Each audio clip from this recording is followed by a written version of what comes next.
Hello, everybody, and welcome to Campaign 3, Episode 2 of Speedrunners and Dragons. This is our most ambitious campaign to date. My name is Adef, and I'll be your Dungeon Master tonight. Campaign 3 airs live on twitch.tv/Adef every other Monday night at 5 p.m. Eastern. I know there was a big break in between last episode and this episode. We had some scheduling kerfuffles and people out of the country. We tried to make it work, but unfortunately, our good friend Danny will be unable to join us this week because he is stuck in Italy. Those goobers just won't let him leave. They're like, you haven't eaten enough lasagna yet. So they're making him eat more lasagna at the gate, and then eventually he'll have eaten enough lasagna to be able to leave. It's a really niche law. You wouldn't get it. Joining us for Campaign 3, so tonight will be Kung Fu Fruit Cup, Patty, The Blacktastic, and Dangers and Gators. We have character art. I want to thank the lovely Michael Wyatt, a local artist here in Los Angeles, who drew the character art. We commissioned him. He's absolutely delightful. In the YouTube description, you will be able to find his portfolio information. And if you would like to work with him, I highly recommend it. Oh, my camera's being weird. Epic. Oh, well, we'll just continue as is. It's fine. But yes, gamers, welcome. We'll go into the recap, and if my camera looks awful, then we'll just pull the 4 players. I don't know. We'll figure it out. Well, first of all, Patty, Fu, Dangers, Bobby, how we feeling? Good. Good. Pretty good. Yeah. Is my voice at least not horrible? It's all right. You mean like the stream quality? Yeah. It robots every so often, and your webcam freezes. This is so cool. You know how Richard and I tested the whole thing and made sure it worked, and then now it doesn't? That's very epic. That's live streaming for you. Yeah, I know. Very cool. Well, we'll figure it out, I guess. Fuck it. Who gives a shit? In classic S&D fashion, we start out with last time on Speedrunners and Dragons. In New York City, a group of 4 strangers are all met at the 68th Street High School's production of Shakespeare's The Tempest. One, a young girl and seeming robot inventor named Lexi, there to see her friend perform. Another, a guy who is just definitely 100% walking over here, who sat at the show to see his younger twin siblings, Frankie and Frankie, perform. That'd be Polly Lasagna. The final 2, a guy that definitely seems like a kleptomaniac of some kind, and a man with a mysterious past who won't stop referencing video games, Chance and Mamba, who were on a job together. Suddenly, in the middle of Act 1, Scene 1. Also, if at any point my voice is like completely unlistenable, just let me know and we'll throw it to a break and we'll figure this shit out. But I assume everything's okay if I'm not hearing anything. Suddenly, in the middle of Act 1, Scene 1, all of the other audience members suddenly disappeared. As our 4 characters were confused and nervous, a mysterious figure ran at the theater from outside in the pouring rain and used their hands to open a hole in the wall. This person introduced themselves as Ryan and instructed the group to follow them if these 4 strangers wanted to live. After some debating and Polly largely not trusting anyone at all, our 4 characters had no choice as gunmen were clearly quickly approaching. Ryan used their mysterious power to keep opening up holes in the concrete walls of the building to make a quick escape. Our group of strangers then headed towards a rendezvous point a few blocks away. As they did so, Ryan continued to play defense and show off many possible uses of their mysterious concrete morphing ability. Chance found and hotwired a car, and our gang got mostly in it, Polly was on top, and drove towards the rendezvous point where they met Justin Ikari, a gloom-seeming but colorfully dressed teenager. As 3 gunmen approached, Justin twisted some kind of bracelet on his wrist and uttered the words, "immediate forecast," at which point he was able to control a stream of water from within a water bottle. Justin disarmed the 3 goons and took 1-on-1v1 while the group handled the other 2, the others. When Ryan caught up with them, the groups ran to a building near the East River, and Ryan began climbing the building with their ability, creating a ladder on the way up. Lexi fell near the top, but Ryan caught her in the nick of time. Justin joined the group at the top, propelling him upwards with a massive amount of water from the river that he had been using to protect the group. At a garage in Queens, after taking a helicopter ride with some members of this group, and after catching a glimpse of a rather important-seeming man in a suit and a rather ornate dragon mask that sort of parted the masses of the groups of henchmen. At this garage in Queens, our players met Jameson and Rusty. Jameson, an important businessman with the company Infernitech, an electronics company based in the city, and Rusty, a rat who can speak, and our fifth player. They learned about the Brink, a mysterious force which flows through all things and allows certain people to have special abilities. And about the Eight. They learned about the Eight, a group of Brink users gathered years ago and trained by a man named Steven. Jameson then took them to the B Division, where the Brink is studied. The B Division is a highly secretive and far beneath the ground division of Infernitech. They met Dr. Sam and Dr. Rel, the two lead research scientists. They learned about the bracelet, which allows people to release Brink energy in a more refined and contained way without the barbaric method of letting one's own blood. After having some blood drawn for Brink testing and going to sleep, the group awoke to learn that a notorious serial killer on the streets of New York is apparently a Brink user, and has started targeting other Brink users of late, supposedly on behalf of a former member of the Eight, Riley.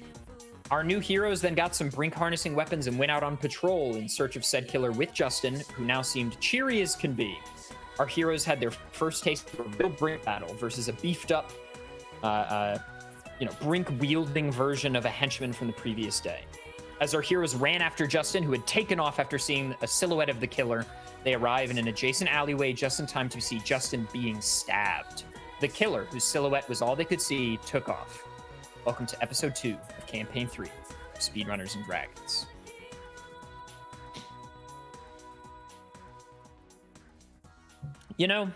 It's times like these when the camera doesn't look good and the mic is acting up that I'm reminded of the golden era of Speedrunners and Dragons, which is, I think we reached our peak in episode 1 at the menu opening in the tavern in Silesia, and the show has been all downhill from there.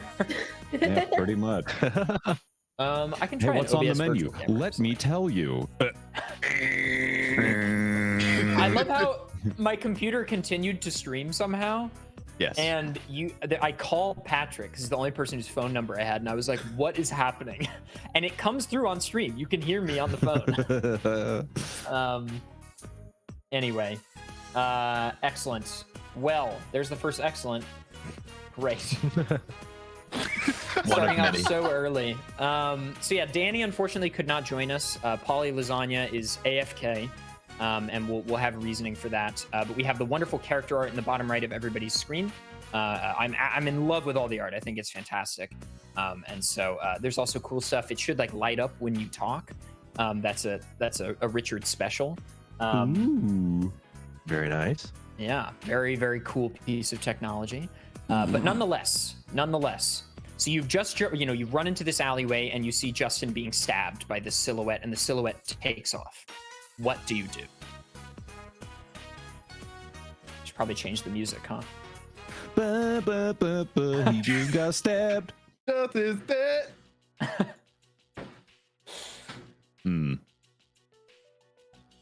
What's the game plan? So Rusty immediately rushes over and tries to do whatever he can to revive Justin. Which at this point I don't think I can really do a whole lot.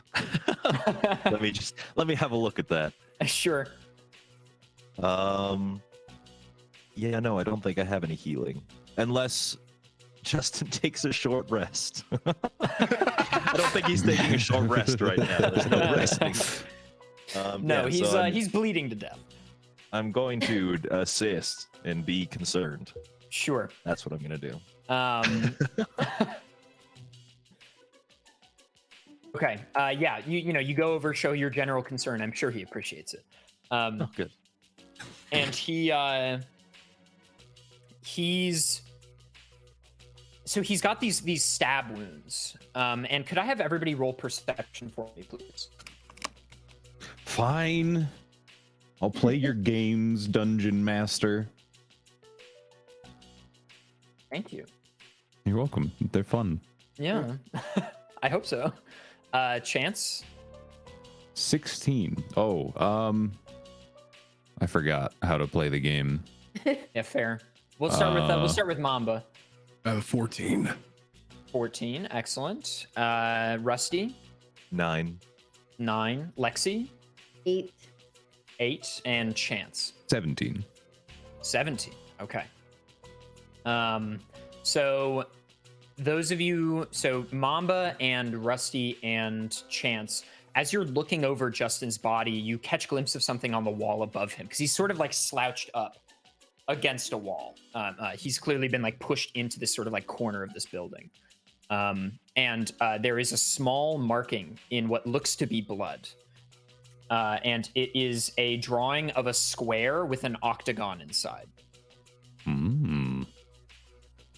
And it, slowly drips down the side of the concrete. As Justin is struggling, and Rusty, Rusty, first aid, like, you're able to do basic things. Obviously, you're sort of tending, stitching things together, but you are fully aware that like you need to get this guy to serious help like as fast as possible. Right. Yeah. So that's sort of what is going on, and he's not dead, but he's unconscious, and there are several stab wounds. We need to get him back to base. Mama's gonna go over and assist, and probably take a piece of cloth to sort of provide like a wrapping over the wounds, sort of like compression. Hopefully, he can stop the bleeding a little bit, and prolong his health, so we can get him to help.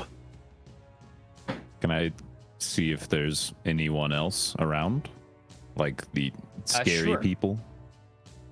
Yeah, so you came from this other, like, in between building sort of area. You know how there's sometimes like a small street in between two buildings? You were in that sort of portion, and this cut into like a smaller alleyway.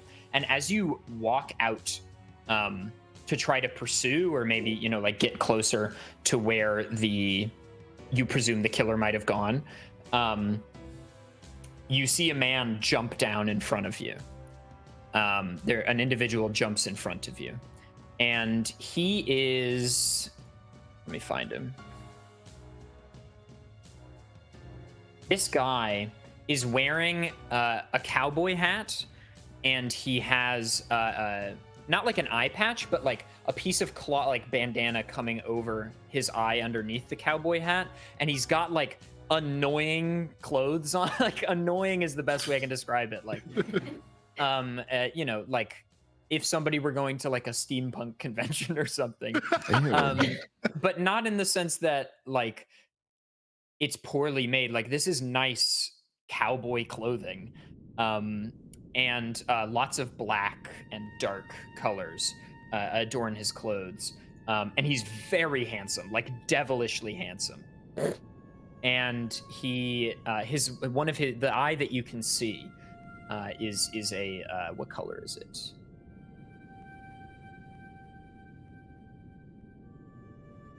Green. He has a green eye and blonde hair peeking out from underneath the cowboy hat, and he's chewing gum or something. And he says, "Oh, sorry, you're gonna have to stop right there, big guy." I say, "Howdy, pilgrim." He chuckles and he says, "Howdy." Why are you stopping me? Excuse me. Well, I don't. just yeah, I know, that's what I'm telling you, man. Oh, okay. That's funny, man. That's funny. It's funny how these things happen. I know. It's just. But seriously, what the hell? Well, I'm sort of just in charge right now of making sure you guys don't go anywhere you shouldn't be. What is that supposed to mean? Yeah, what's that supposed to mean? I was gonna say that. He pulls out a 6-shooter out of his holster, and he spins it on his middle finger and catches it, and then tips his hat up a little bit, and he points the gun straight at Chance's head. I've already screamed gun and screamed and ran back into the alley. There's no my head there to point at, man. I'm gone. I see someone whip out a gun in New York City in an alleyway. I'm not sticking around to hear what he has to say. I ducked back into the alley. I'm out. Fair. What'd you see out there? Gun! What do you mean gun? Who has a gun? He's got a gun. Who? And he rounds the corner. He pulls himself around the corner, sort of like, in a coy sort of way, and is like, "Your buddy's a little jumpy. I'm not here to kill you guys. I'm not being paid to kill anyone right now. Just to make sure that guy doesn't get found. Truthfully, I've never seen him. I don't even know who he is, but I just get told to be, somewhere right after he's there. So can you explain everything without the gun? I can hold it. I won't point it at you, but I will be holding it. That's kind of my whole thing, is making sure you guys don't advance. Who are you working for? You don't seem OMA. I don't know what that is. And I also don't think I have to tell you that. I don't feel obligated to tell you. I feel like I'm in the position of power in this conversation. Lexi's gonna walk forward and go, all right then, let's have a discussion. Uh-huh. What's that, little miss? Excuse me, it's not little miss, okay? And I'm gonna need to know who your superior is. Are you working with Infernatech? Is this the kind of situation that we're in? No. Okay, I can't tell you who I work for. Obviously, it's a breach of confidence. It's a, client confidentiality agreement. I respect my patrons. But I can tell you I don't work for Infernatech. No. Don't you guys work for Infernatech? No? Excuse me. But so if you're not here, you said you don't want to hurt us? Well, I mean, I have license to shoot you if you pursue him, but if you don't do that, I won't shoot. He's got a gun! Yeah, he's got a gun! It's okay.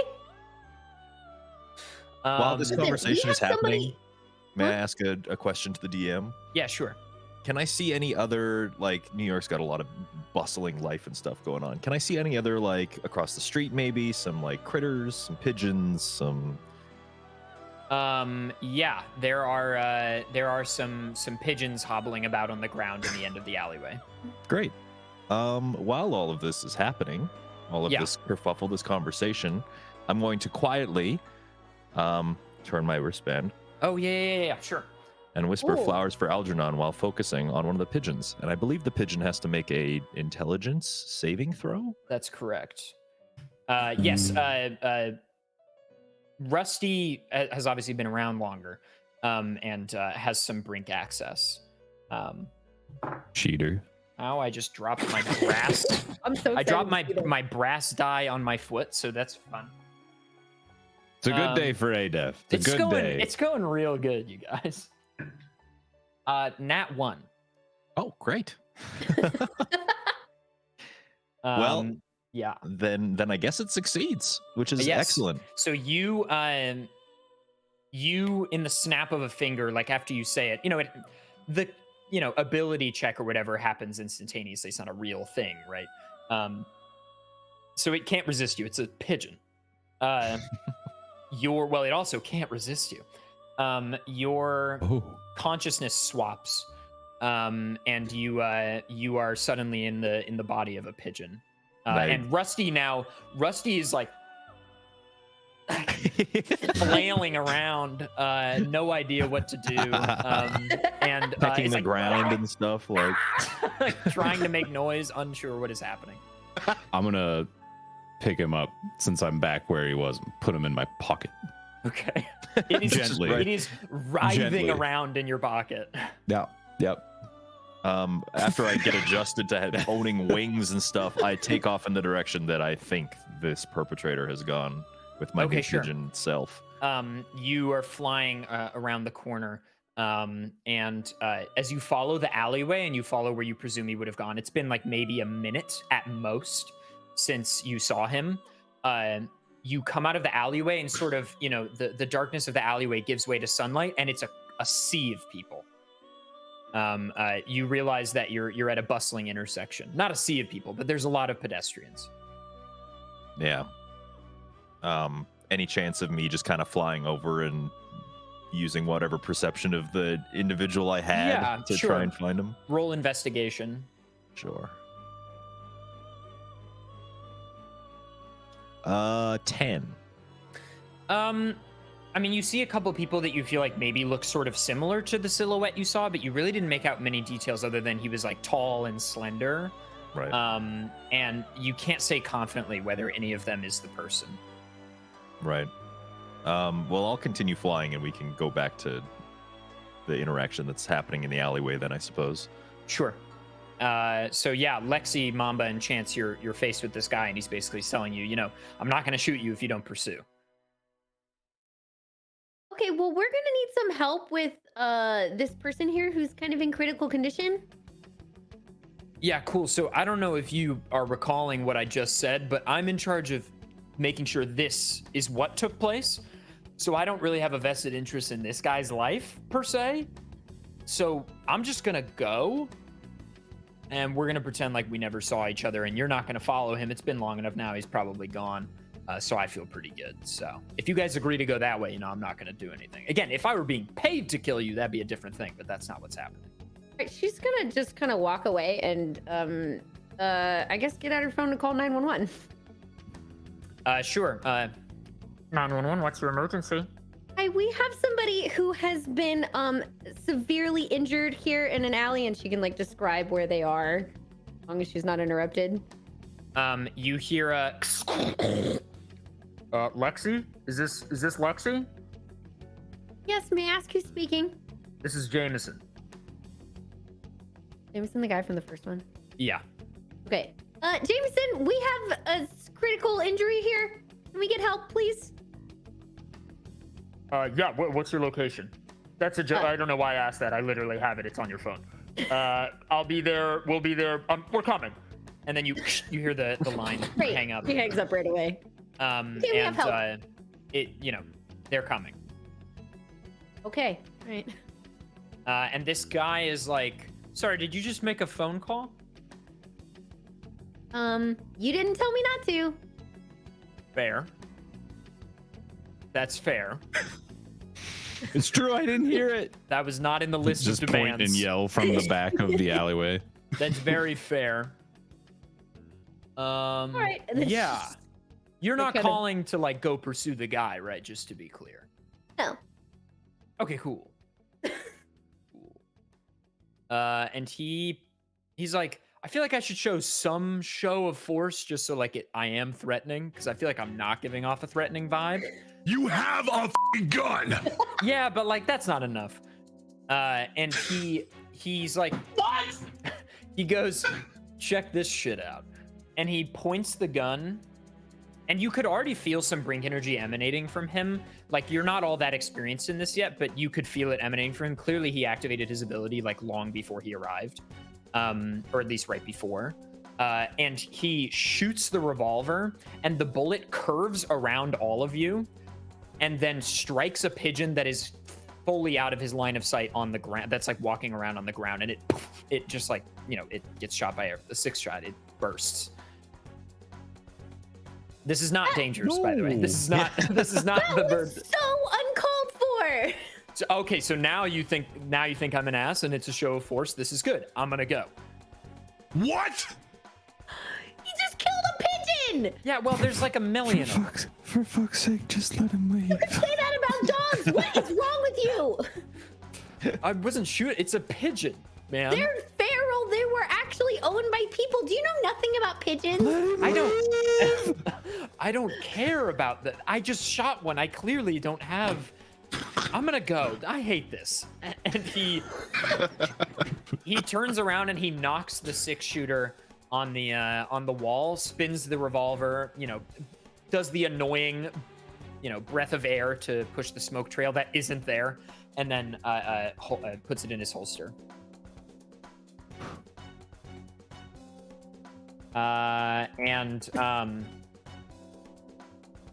Is he gone? Okay. Yeah, he's fully gone. Yes. And a matter of, you know, 90 seconds later, a car, an ambulance-looking vehicle, arrives. It pulls up, and the doors swing open, and it is like some medic-looking people, but there's no official insignias or anything on the truck. Mm-hmm. And they run out and they grab Justin, throw him on a stretcher, put the oxygen mask on, and start applying pressure to various spots. And they look at you and they just go. Just a big thumbs up with no words. I very awkwardly throw up a confused thumbs up and reply like the slow like. And you see one of them twist a bracelet at one point, and he puts his hand on top of Justin's head, and you see blue energy come out of his hand and surround Justin's body.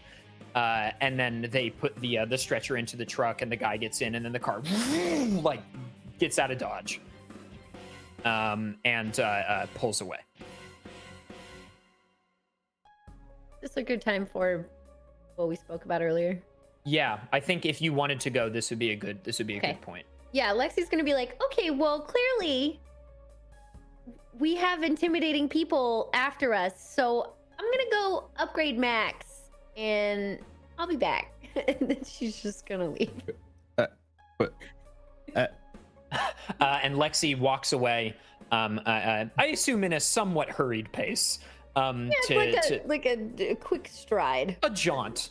And she gets on her phone to call a taxi. Sure, and not an Uber. And the taxi pulls up. Something pulls up. You're able to hail one easily. Car, yeah. And you pop in, and also apparently, my roommate was doing something with the internet. He just didn't know it. We should be better now. Ideally, things have been better in the last 10 or 15 minutes. Yes. Yes. Okay, that's very good. And you're able to quickly make it back to where it is that you want to go, Lexi. I don't know how much you want to share out of game. She's going to do what she's got to do. Okay, sure. Lexi goes to an undisclosed location and works on the robot. As for the two boys and the rat, and Polly's there. We'll say that here's what happened to Polly Lasagna. What's the deal, Polly Lasagna? I think that should be the title of this episode. Here's what happened to Polly Lasagna. Like a street cart vendor that had really good sausage, and he just left to go get a sausage. When the empty screen for Danny. Perfect. Polly, when this guy, this unnamed stranger, shoots the bullet and it bursts the pit, for some reason, this really Polly is ajar. I mean, this is something and he just faints. Polly gets he's knocked out. And the guys in the stretchers also take Polly, but they just drag him. They don't put him on a stretcher or anything because he's totally fine. And they take him away. Expertly done, DM. Yes. Expertly done. Thank you. This is what they call thousands of dollars of improv classes. Let's go. Dividends. Truly. 2 members down. Okay, so Mamba, Chance, and Rusty. Rusty, you're actually still flying around. Pigeon. Yeah, and I guess after a certain amount of time, maybe after the truck leaves or something, I can come flying back. Sure. How would you like to re-enter the premises? Just by flying. I'll just fly right back into the alley like I did and just land in front of them. Okay. And this will be nonchalant. This is something Rusty's obviously done a bunch of times, so he doesn't care. He doesn't think of anything of it. He's like, man, guys, I tried to go catch him. I couldn't find him. There's too many people out there. Yeah, it's your same voice, by the way. Your same voice comes out a voice, a pigeon's voice. It's another box talking animal. could never No, make. guys, it's This me. rat has Hello. wings. Wait. No, it's me. It's me. Hello, Rusty. Hi, it's me. So it is a rat. And I whip out Rusty from my pocket and show Rusty to Rusty. No, this is Rusty. Yeah, Something's horribly wrong with him. Very, very stupid, isn't he? Now let me transfer back in, and I'll show you what I'm talking about. You instantly transfer back, and the bird is just it goes just fucking nuts, and it starts bashing its head against the wall, and then it just Good lord. and it looks over at Chance and just points at him and then flies away. Soon it will find out its brother was recently shot and killed, but we'll get there. That's another side story, yeah. Great. So I the take three it of you say something to me and I let you go. I just kind of give you a cocked eyebrow. don't know, that's Rat enough. with a cocked eyebrow. What the? I don't know. That's enough. All right. Good. Let you go. Yes, thank you. Dust myself off. Great. Also worth mentioning that the in the drawings, obviously, there are some embellishments, largely in Rusty's. Rusty is not constantly wearing a lab coat 4 sizes too big. Michael and I just thought that was a really cool, fun bit of character detail. But I think normally Rusty's maybe not wearing anything. Or he's got, we'll figure out some kind of small, but armor is coming up. That's in this episode. We'll get If there. there isn't at least one session where you decide you just become a really good chef for a little while, like, I'm going to be pretty upset. Oh, Remy. That's right. I feel like there I is love a that universe movie. where your Brink is called Ratatouille. Yeah. A Rusty, Remy. God. A rat similarities switches there. consciousness with another being. Man, my mic keeps dramatically switching levels. Everything is going Sure does. swimmingly. It's going swimmingly. I keep trying to see it and change it back, but Anyway, great. So the rest of you, I assume, would you like to make your way back to B Division, or what do you want to do? Yeah, because we need that Brink juice. We need that bracelet that they were showing us. So yeah, that would be great.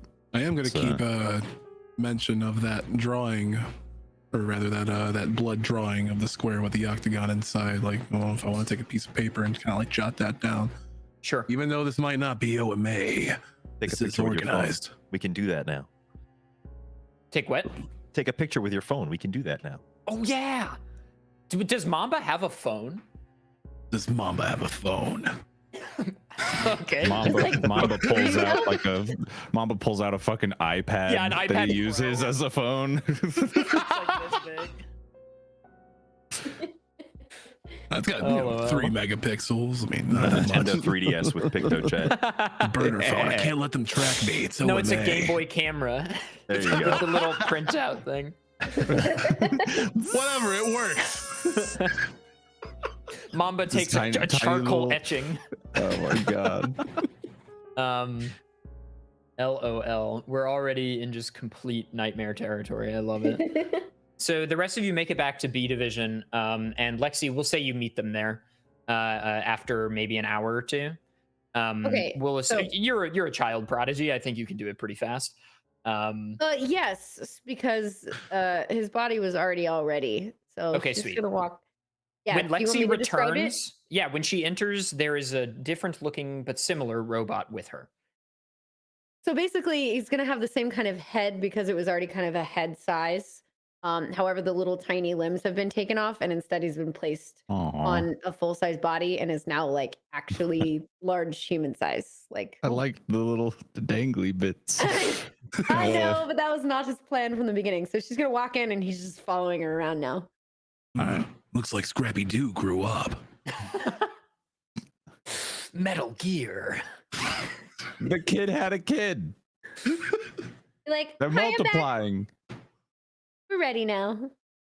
And Jameson greets you guys. Once Lexi comes in, for the other 3 of you, he brought you guys some food and patched you up from your little injuries from the fight.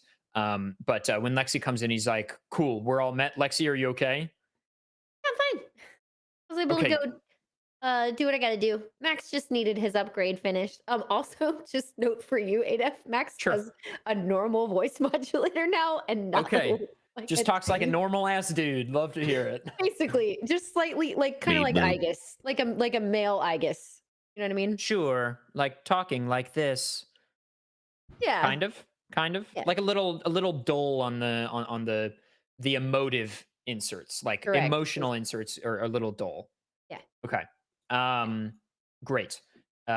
So Jameson pulls you guys aside, and he says, "Justin is stabilized. He's in Thank critical goodness. condition. He's still unconscious. I don't know if it's too early to call it a coma. I'm not a medical guy. I don't know. My team is taking care of it. But I'm sorry you guys had to deal with that. I did not anticipate that you would encounter such opposition." He had a gun. Who had a gun? The cowboy. Cowboy. Yeah. Wait, who did He you fight said his first? name was. Who did you fight first? Oh, he didn't fight the cowboy. You He fought just- the like. He sword was guy or really whatever. scary. We didn't fight him. Wait, did this guy pull a gun on you? He pulled a gun. Was it a 6-shooter? Yes. Yeah. Oh God, I hate him so much. Yeah, me Same. too. He wanted to shoot me. So he Yeah, was that's like trying to be in the face. intimidating, but he wasn't really. And then he shot a pigeon. So I think he deserves to be punished at some point. Oh yeah, While it Paulie's was a also pigeon, fine. it was but- very traumatizing. Paulie's also fine, by the way. Oh, right. Who? And Jameson says, "Yeah, that's that guy's name is Quick, or at least that's Of what he course it calls is. himself. Two Ks. Ew. Yeah, I know. He's a weird guy. But listen along, Faded. I will. It's interesting. That's weird. Spotify is very much still going, and the Spotify connection is very much still active. How about that? You've done it. All right, I'm gonna change the playlist as well. We're going in here. This is more fitting, I think. Should be back up, Richard. Let me know. Sweet. We'll figure out all the kinks in this system soon. I believe it. I have faith. So yeah, Jameson says, yeah, that's Quick. He's like a local Brink user for hire. We've unfortunately had to use him a few times. He just goes wherever the money's good. Did he say anything? Like, did he have any relevant info? He asked us not to follow the guy. That was his main thing. He didn't stop me from making a call because I think he was too stupid to not realize what I was doing. But you know, at least from he what didn't. it seems like maybe he didn't care about what happened.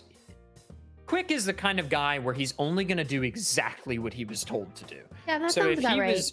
if he was told, don't let them pursue the killer, that's probably full stop all he did. Plus, I guess shooting a pigeon. Yeah, he For did- some reason. It exploded, man. I know. It's okay. She's just gonna kind of pat Chance on the shoulder and be like, "It's okay. I'm sorry. I'll use a glove next time. I don't know what you want." So Thank you. It's a tough world out there for small critters. I agree, Rusty. Yeah, so he was like not intimidating enough. I don't know. Either way, I think it was a really uncool play for him to do, but here we are. At least, you know, the rest of us are okay for now. You are negative million decibels right now. Yes. Fixed. Yes. This is so strange. It's so weird. Oh well. Is your streaming setup haunted? Just today, apparently. Richard, don't worry about adjusting the levels. I'll continue to do it on my end because otherwise it's going to be a complete up and down nightmare. So I'll just take care of it on my end. Jameson says, he says, it's become clear that you guys are in need of proper Brink usage to be able to defend Bracelets. yourselves.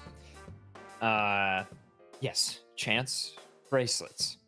Fuck yeah. He says, you've been in a real Brink battle now. You've had a taste of it. My goal was to give you some sort of jump start. But my goal was for Justin to be there with you and protect you, and you guys also sort of look after him. Justin's a bit of a wild card. Seems he kind of went off and did his own thing. I thought it was going to be just the killer, but it was a lot of miscalculation. Bottom line, It ducked again. fixed. Yeah. Bottom line, you guys need to be made safe. So, please follow me. And he starts walking through the facility. And It ducked again. fuck, dude. Jesus Christ. Hey man, I got you. What if I do this? Maybe it won't be able to change. We'll see. I tried something. We'll see if it changes on its own. It's Paulie's ghost. Adjusting the audio levels. Call me lasagna. Let me know if it dips on its own again. Aye, Captain. UI.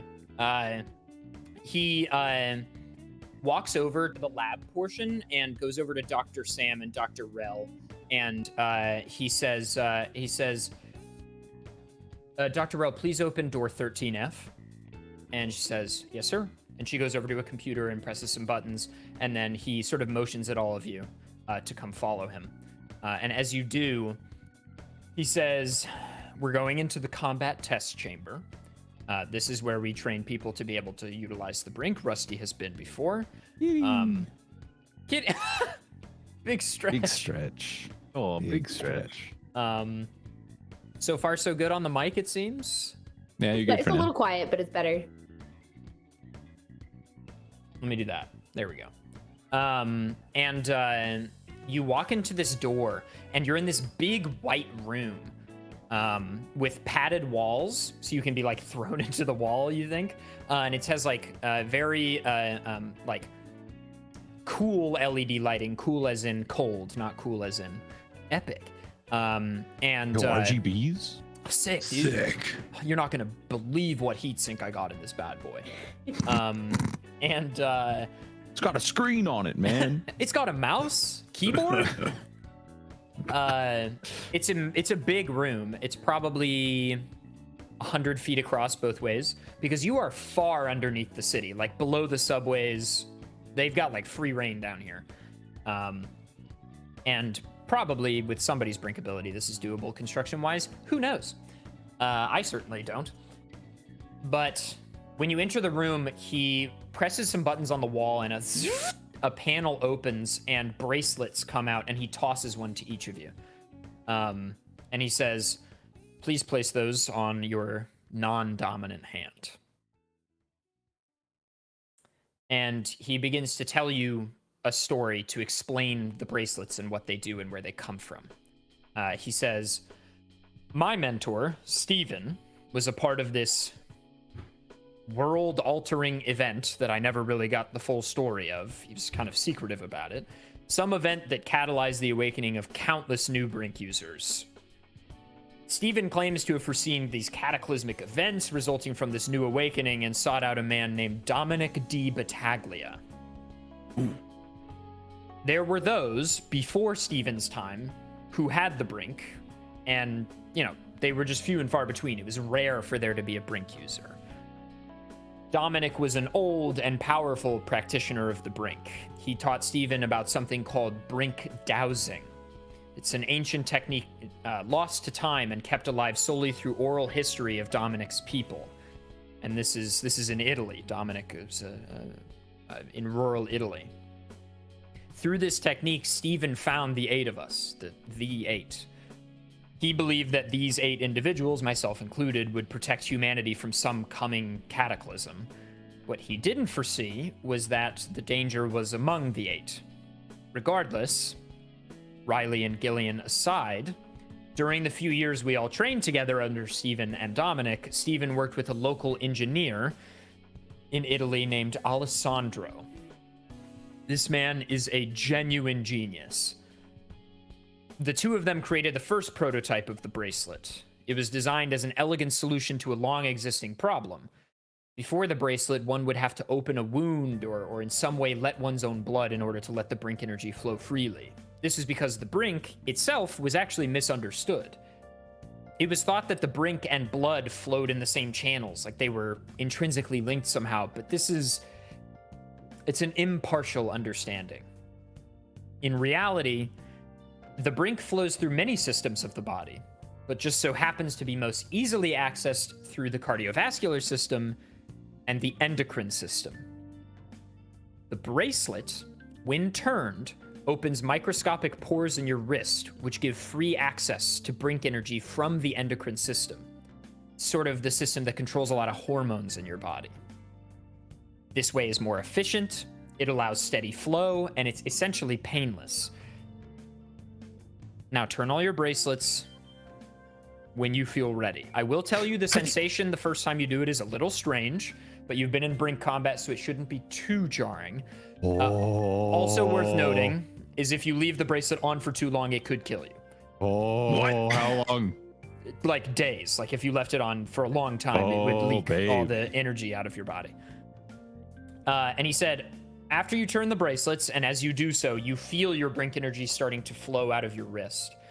He says, now I'm going to have to hit you. I just need to give your Brink energy a little kick. After that, it should start flowing truly freely. Rusty's experienced this. Rusty, can I demonstrate? Is that okay? Okay.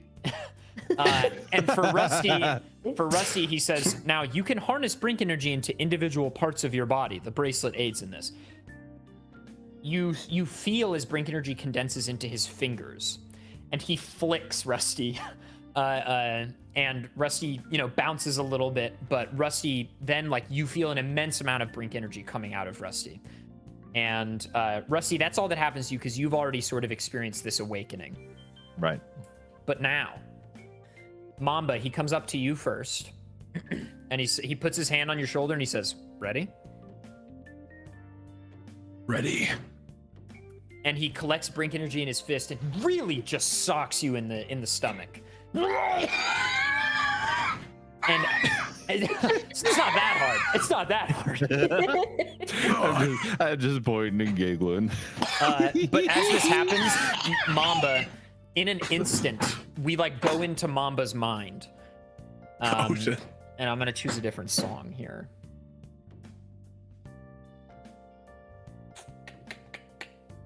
How about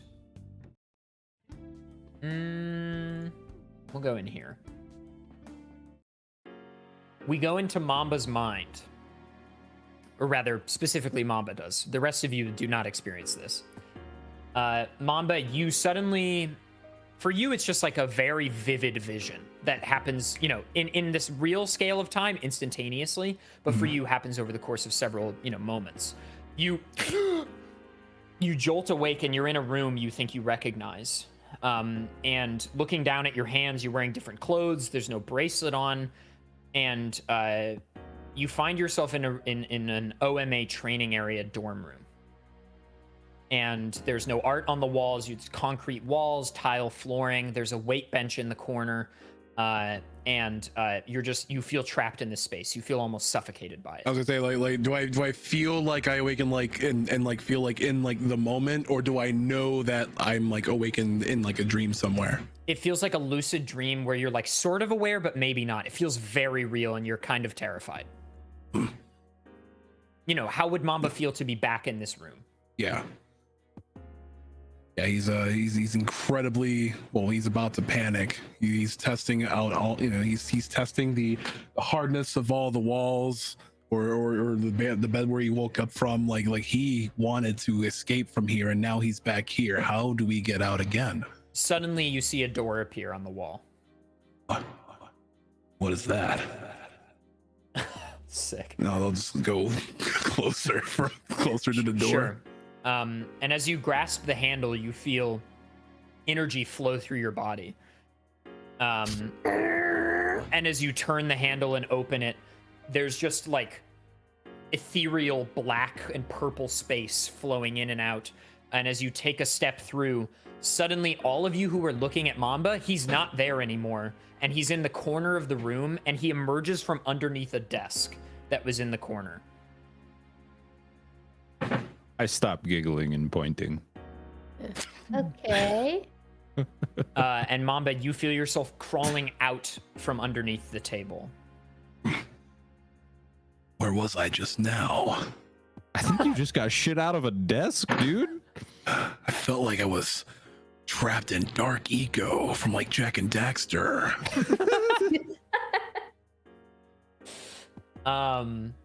Lexi, he comes up to you Good next. Lord.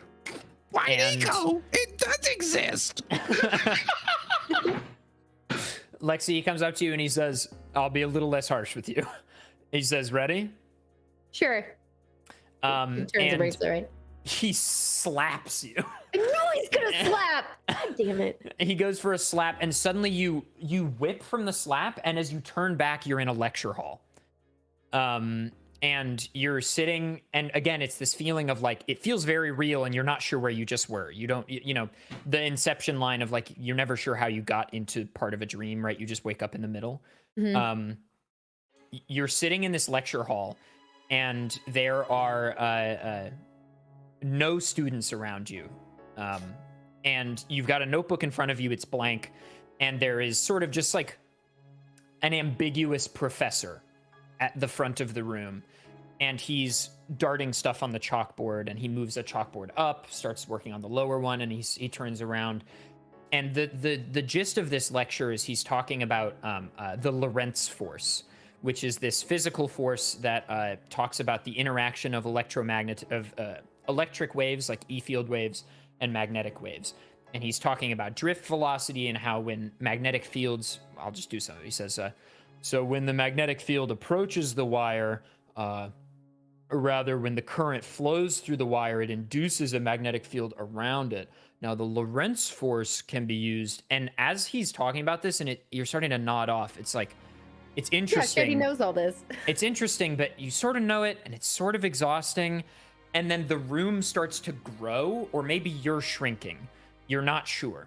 And you suddenly, you're at the front of the room and you're looking at a wire. And the wire is right in front of you, and you're like microscopic. And as you reach out to touch it, you feel like electricity moving through it. Like you implicitly feel the electricity. And a cross section of the wire opens, half the wire like disappears, and suddenly instead of just pure electricity, you're seeing the electrons moving.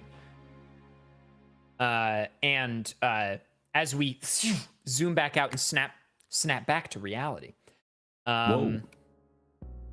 Still doing this. Yeah, as you're doing this, and sparks emerge from your hand, and start arcing to your other hand. And, you know, as you sort of move your hands around, like sparks are arcing from one hand to the other. And then it sort of dissipates. So, can I talk about my past a little bit? You can. Yeah, she's like, yeah. Is this why I break my phones all the time? Yeah, I'm sure that's it, kid.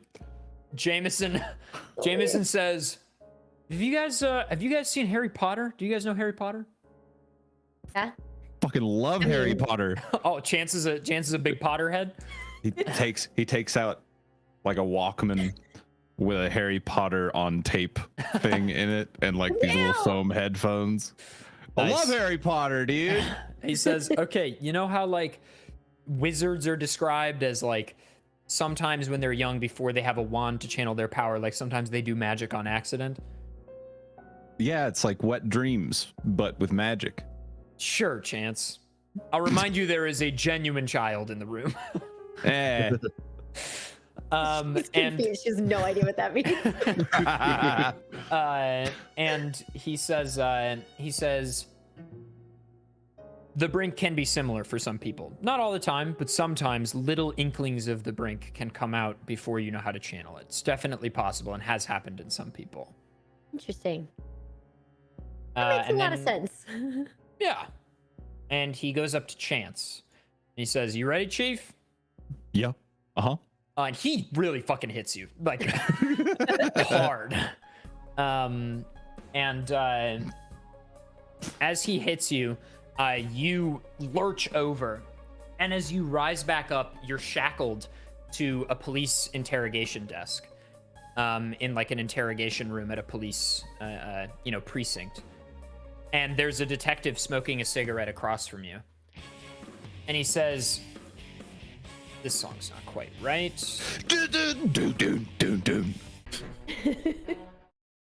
He says, Chance, we can't keep doing this, man. Can I have one? A cigarette? Sure. Hey, thanks. And I he go to reach for it and just he puts it in your mouth and he lights it for you. He says, it feels like we're in here every 2 months, man. And suddenly, Chance, looking down at your hands, like, you feel like a teenager again. Like, this is maybe when you were in high school or something. He's like, your family has high hopes for you, man. You gotta, we gotta get you on track. Be more than 2 months if you could do your job better. Or less than 2 months. The shorter amount of time. You know what I mean. Chance, these one-liners are not getting better. And he puts out the butt of the cigarette into a dish. And this is something that it sort of is weird, like, sort of the ethereal bit of yours is that he gets up and pulls the wall. And as he pulls the wall, there is just a wall of everything you've ever stolen. Is just in like racks, like Matrix, Matrix style with the gun racks that come out. Like it is just like this seemingly infinite shelves that just contain all the stolen things. And you feel yourself drift towards it and looking at the objects. And there is a pack of gum that catches your eye. And as you reach for it and pick it up, suddenly you're back in the room and you're holding it. Anybody want some gum? Jameson's like, nah, I'm good. It's Where did you Brink get gum. Brum. Brum. Almost like Brum Brum. even. So yeah, everybody's got their sort of awakened moment. You all feel a little out of it. You've just had an unbelievably vivid waking dream. I just open all the pieces of gum and put them all in. Oh, What a savage. what a Like Ace sad... Ventura, the first movie, when he's like, No, it's so horrible. Not as bad as the toothpaste, just like, He It says, tastes the same, everybody. I came from the Brink, I think. I don't know how I got them.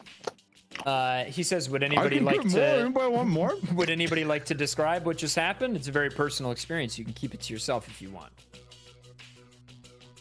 I was back in the old precinct, and then I was being reprimanded like I'm a child. I don't know why I think I was a child. And all of everything that I've ever acquired appeared on a shelf before me, and I grabbed gum because it looked yummy. Interesting. okay.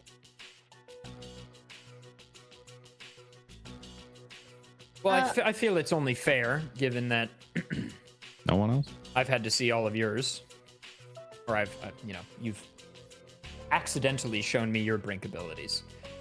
He puts on a bracelet, and what is his called? I'm pulling it up. Give me 1 second. There we go. He turns the Brink bracelet, or the bracelet. That's like saying ATM machine. He turns the bracelet, and an overwhelming amount of energy comes out of him. Like, clearly this is what it's like when you've had years and years and years to train. And he extends his hand out like this and says, Hell's Agent, and a scythe begins to grow from inside his hand, and whoosh, he clasps it, and it is massive. This like scythe that is as tall or taller than he is, and he spins it in his hand and pulls it down to the side, and he says, that's mine. Pretty cool. What are you used to out there? Yeah, Ryan and I had to deal with some other stuff, but I definitely should have been there. Anybody else feel like sharing, or you want to move on? I guess I can say that all of my accidental bones exploding and making people's hairs stand on end is kind of making sense to me now. That's why. Little Yeah. ball of energy. Sure. Wait, so she's gonna walk up to... Did Max come in the room, or did he have to wait outside? I think he waited outside. That would be Yeah. my assumption. Okay, I guess she'll wait to interact with him then. Sure. And she walks over to Mamba, or he walks over to Mamba and says, your experience is personal, and in some ways keeping it to yourself can make you stronger, so I respect it. Yeah. And he says, cool, well, this fight is personal now. I wanted to get rid of the serial killer anyway, because I had suspicions he's working with Riley, and I hate Riley, and Riley's trying to plot the, presumed end of the world, probably. That's what he's trying to do last time. So, you know, ultimately I wanted to get rid of him anyway, but now that he's almost killed my protege, yeah, we're gonna deal with this head on. So I'm gonna go meet with some old colleagues. Let's divide and conquer here. I'm gonna take you to, God, what was the guy who gave you the weapons? What was his name? Anybody remember? The big beefy guy. We'll come up with a new name. Maybe it was Bruce. I feel good about that maybe being what I said last time. Anyone in chat remember? In which case, I'm happy to retcon. But he says, why don't you go meet him? He'll get you some armor. Because now that you can harness the Brink energy, we have clothing that taps into that. We can even manufacture it to look like your clothes that, you know, in your style, but it'll protect you better. And this is the in-game rationale for armor class for this campaign, is sort of like clothing that is, you know, manufactured in some specific way to harness Brink energy more fully and protect you. Because otherwise, you know, the best way to do armor class in this campaign would be like, everyone wears Kevlar, which would look dumb. Right. So yeah, he takes you guys up there and he says, I'm going to send you to an old contact of mine in the city who might know more. He has eyes all over New York City. Sound good? Cool. Great. Works. Richard, out of curiosity, what's our actually I can check. About an hour? Yeah, let's do I'll introduce the thing and then I'll have you guys purchase your armor like during the break at some point. Just so that we don't have to all sit through it. And then we'll come back and do more. So he takes you upstairs to this guy. We'll call him Bruce. And also Lexi, Max is with you now. Great. Would you like to interact with him? Yes, please. What would you like to do? Can she like twist her bracelet and then put a hand on him and kind of see what she can feel out with him? You feel a connection to him in that, like, not only implicitly because you created him, but also in that, like, you know, you understand the electronics of it so fully, inside and out, that you feel you could almost move electricity through any individual part of him. Great. And you do feel that as you do So it. she'll feel that and then be like, good boy. And be like, you okay? Feeling interesting. All right, that's good enough. Good for you using interesting. Yeah.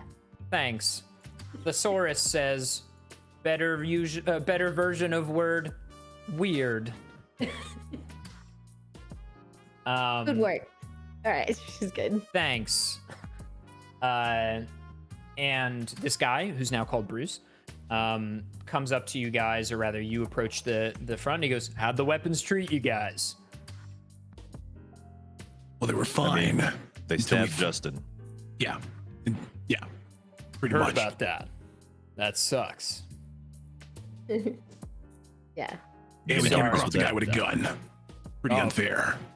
Yeah, can we have guns? It's not really for me to decide, actually. So. Oh. Anyway, I was told to help you guys with armor, so why don't we do that? He's like clearly diverting the subject. Harley, nice. Okay, Harley, Bruce, same energy. Bruce Harley, I I like it. think. But yeah, we'll say his name is Bruce Harley, and you he go. goes by one or the other depending on the day. Who knows? There you go. And he pulls out a menu basically and places it in front of you guys. A cursed word in Speedrunners and Dragons. It basically has a bunch of options of different clothing and stuff that you can purchase to have made. And that is where we will jump to our first break, gamers. So everybody stick around. There will be more Speedrunners and Dragons in just a moment. But very quickly, we're going to let our players look over this and also get up and use the restroom, get some water, etc., etc. Don't go anywhere. Hello, everybody, and welcome back to Speedrunners and Dragons Campaign 3, Episode 2. We are here, we are gaming, and when we just left off, our gamers were just about to purchase armor. So they've all had a chance to look it over, think about their finances, and Bruce asks, He says, Chance, let's start with you. Do you know what you'd like to purchase? I would like one of your finest leather jackets, please, Mr. Yeah, Harley. Absolutely. That's $90, please. We accept cash or credit. There you go. And he, takes the money. And Whoa! He says, it'll be about an hour. I've got to fashion the clothes into your style. Yeah, make it look like this. And he actually puts on a bracelet, turns it, and says, Taylor's Eye. And he puts his hand on your shoulder and then takes his hand off and says, got it. Very handy. High five. And he gives you a high five. Yeah. He's sort of this he's like a big burly guy, big muscles, big chest, like bigger dude, bald. He's got a beard.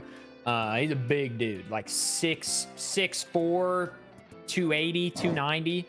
Oh. And very kind eyes. And then he says, Mamba for you. Yeah, I was looking at that Kevlar lined code. Exactly how heavy is it? Well, it'll be as heavy as your design, plus probably a little extra. I'll take it. And he puts his hand on your shoulder, says, got it. And then he asks Lexi. He says, Lexi, what would you like? So can she kind of pull him aside? Yeah, sure. You can beckon him over somewhere to the side. I'll beckon him to the side and kind of point. And he says, what's up? I'm gonna go with the concealable vest and just kind of hand him a card. And and he says, right on, little miss. High roller. And then he takes the card and he says, I won't tell anyone. And then he extends his hand and he says, can I get a handshake? Sure. And he shakes your hand and he says, great style. And then he walks away and he runs the card and pulls a receipt and asks for your signature. Okay. Cool. Oh my God, I love the stretch on the cat is the best thing ever. So long. Long cat. Oh. And then Rusty, he comes up to you and he says, little man, I don't think we've ever decided what you wanted. I'm all good, boss. I don't have enough money for this stuff anyway. We could do a little something on the house. You've worked here a long time. Yeah, give me a second to look then. Okay. And he, oh, Pog? Oh, that's dope. Let's go. So yeah, gamers, the armor list, this is another thing pulled from D20 Modern, which is the 5th edition modern version that was homebrewed that I pulled from. I then homebrewed again the majority of the things found in this campaign from that base, but this is pulled straight from it. Absolute credits to them. You can find a bunch of their stuff on GM Binder, which is homebrew D&D website. I forget their names, I apologize, but you can check out all their stuff on GM Binder. If you just Google D20 Modern, it will come up. Yeah, so this is basically, the idea is that they'll create armor that has these stats for these costs, but is just the clothing they would wear via this guy's Brink, basically.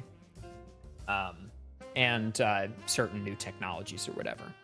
All right, Rusty, what you thinking? I'll do the undercover shirt.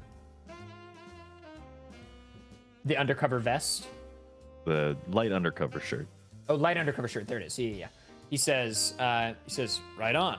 And he says, I know your style. And then he says, wait, I still need your measurements. And puts a finger on you and is like, got it. And then walks away. And he says, that'll be about an hour, guys. I turn my bracelet, reach into my pocket, and pull out this fat wallet full of cash and just kind of go, then think about that. And put it back in, turn the bracelet off. Yeah, you're able to, you can store objects and everything now within reason. So yeah, for sure, you can utilize it whenever you'd like. And for some of these, I should say, for some of your Brink abilities that are like more utilitarian, where you would use them outside, inside, outside, you know, like outside battle, whatever, like they're very handy in the moment to moment interactions. You don't have to specify like every time you're turning the bracelet or whatever. I would just ask that, like, if it's the first time you're doing it in combat or in the episode, then specify. But like, if you're just doing it to do it, you can just say, I use my Brink too, and then do the thing. Just so that you don't have to worry about it. I turn my bracelet to use my Brink too. Sure. Hey, whatever. Hey, I love the exposition. Whatever floats your boat, baby.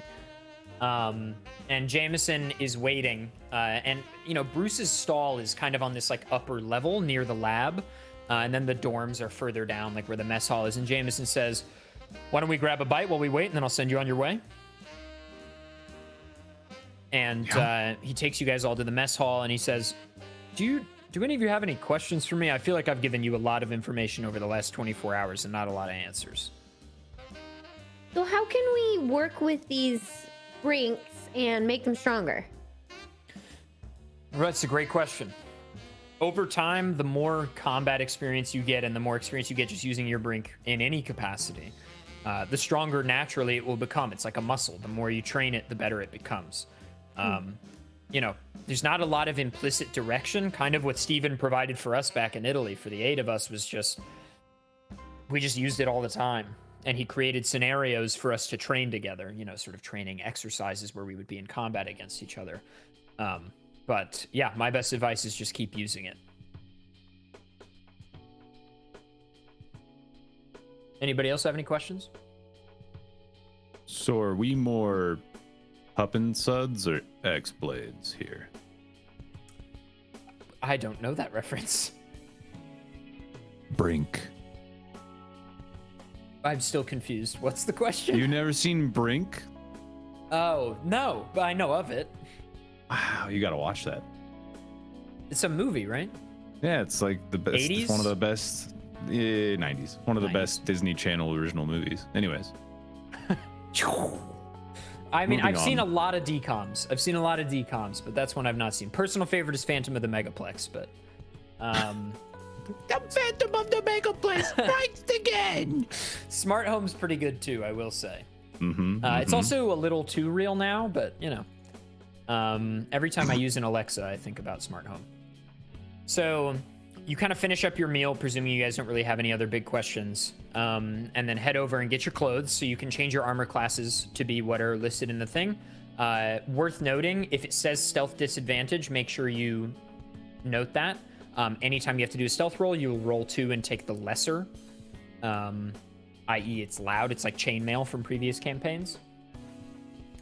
And Jameson hands you guys an address and a key card. And he says, go to this address and take the elevator up to the top floor and ask for Will.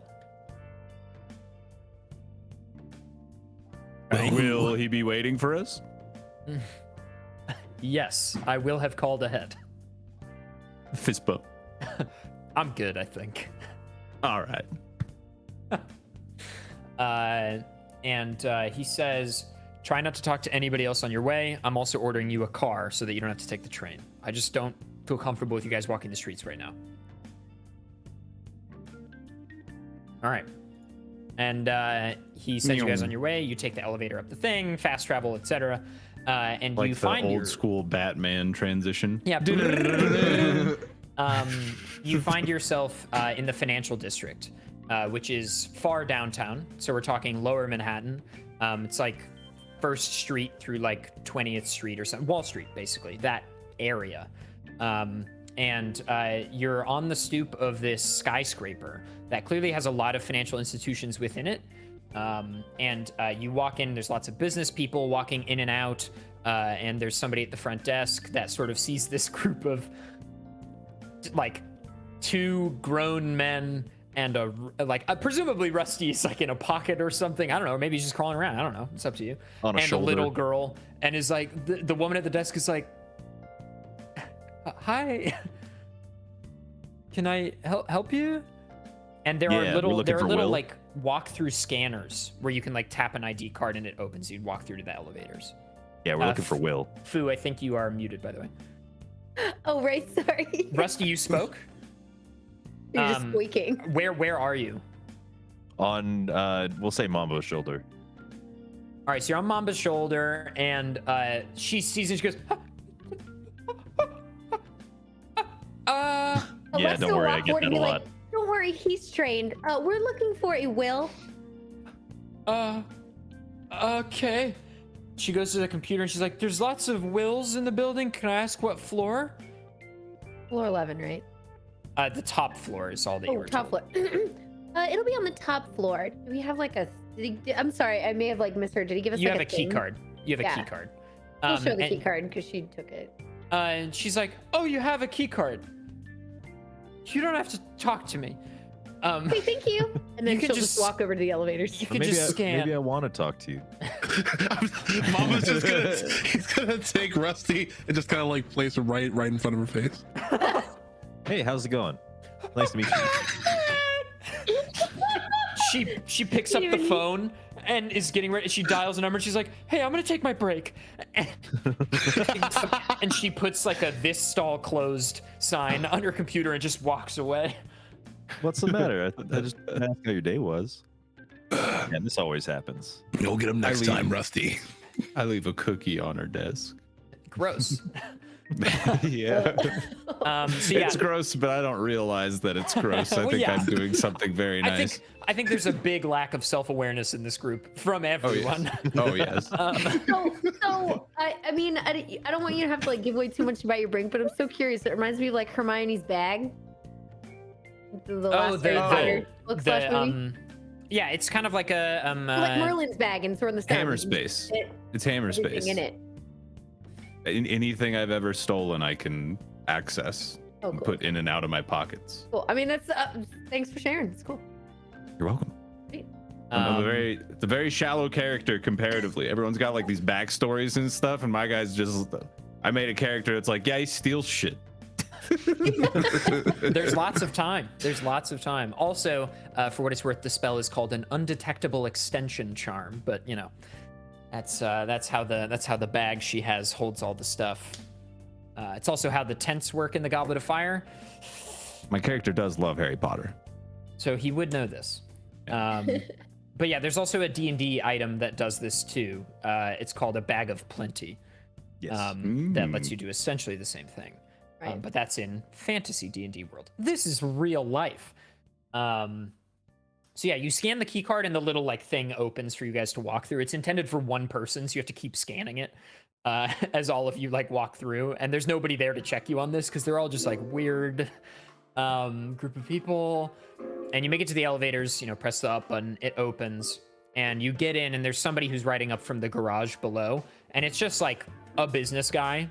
He's got glasses and a very smart tie on, and he's listening to something in his AirPods, and he's sort of just... And as the elevator doors close, and you press the top floor, and you see that 14 is also pressed, and the elevator starts to rise. This music's very fitting for that. Yeah. Can I I'm in. I'm nudge finally his in the elbow music and up. ask him what he's listening to? He says, sorry, what? What are you listening to? Oh, it's Mambo number 5. Hey, I'm Mamba. Nice. Oh, that's your name? The fifth. Oh, that's funny. I just really like Lou Bega. I'm a big Lou Bega guy. Name another one of their songs. Name a number one of his songs. Mambo number 6. Right, of course. The classic sequel. The Mambo Nice, dude. Suite. That's my favorite one. Fist bump. Sure. Yeah. Lexi's gonna be giving everybody kind of a side eye, like we're not supposed to be talking to anybody on the way up, right? Isn't that what we were told? And the guy's like, it arrives at 14, and he's like, nice to meet all you guys. Yeah. Hell yeah, man. Enjoy your Lou. Thanks. I will. I do. I am. And then he just walks away. And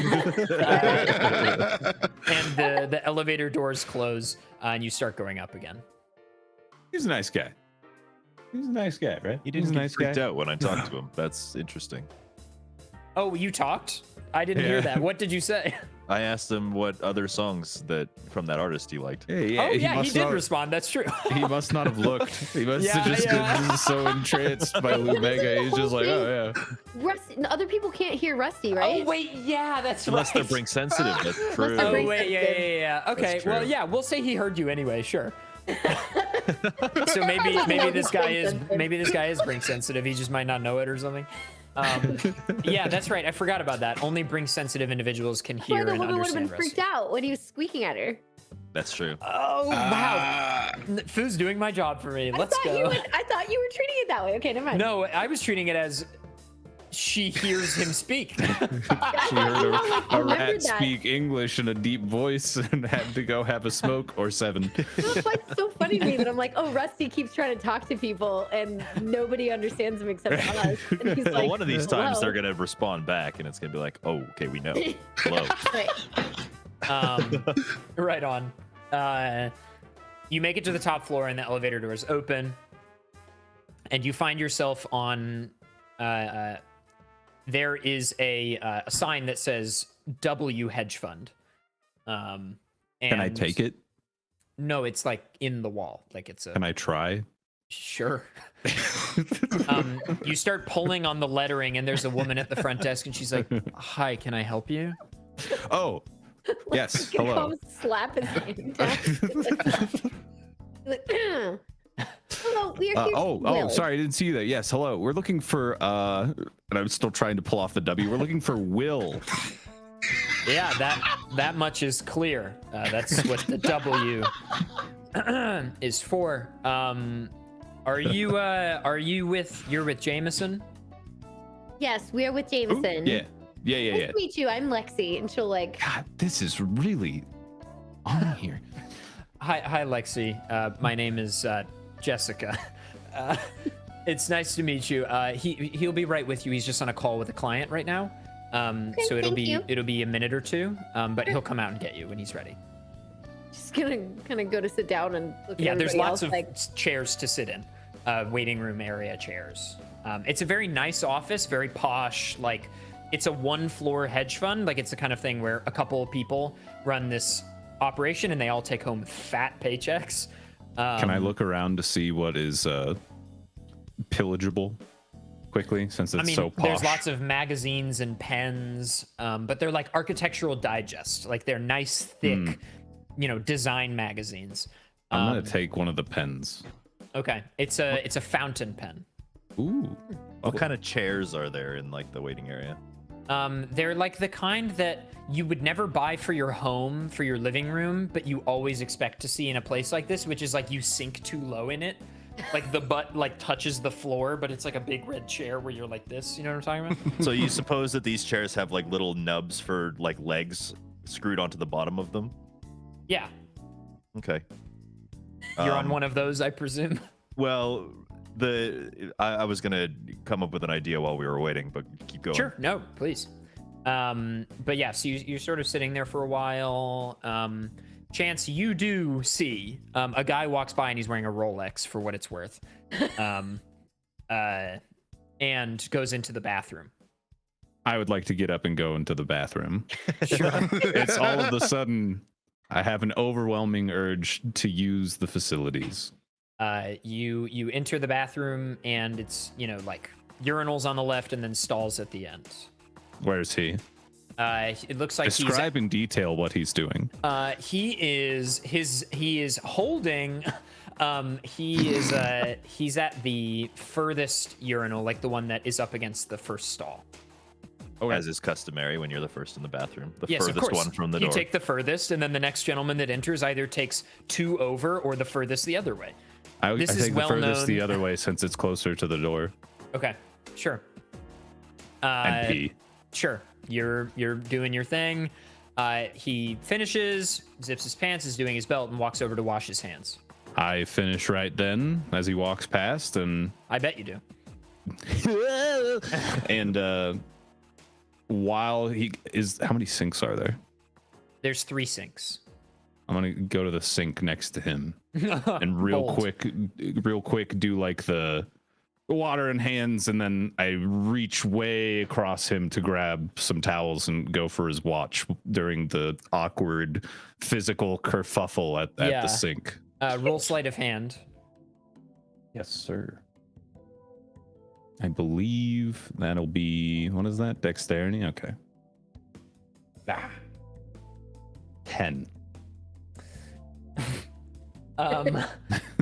Awkward. You reach for the towels and you noticeably touch the watch. Like you've touched it. And he backs away. Sort of, you don't know if he's recognized that you've touched the watch, or that it was on purpose rather. But he's like been touched. And he's like, hey man. Sorry, I'm in a big hurry to get back. I don't know if we're gonna be called in next. So I just really need to dry off my hands. Bye. Sure. And I duck out. You're not going to finish washing your hands? No, just take the towels and bail. You don't see what he does next. You're out, and you emerge back into the waiting room. I sit down and say, man, people here are weird. When you sit down, your chair goes like this. Thump.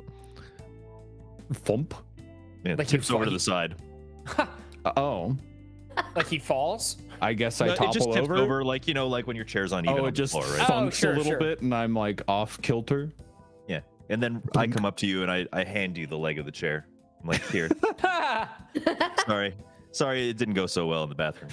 I take the leg of the chair from you, look at it, put it in my pocket, pat you on the head, reach back in my pocket and take some of the cheese you gave me earlier and hand it to you, just a little chunk of it.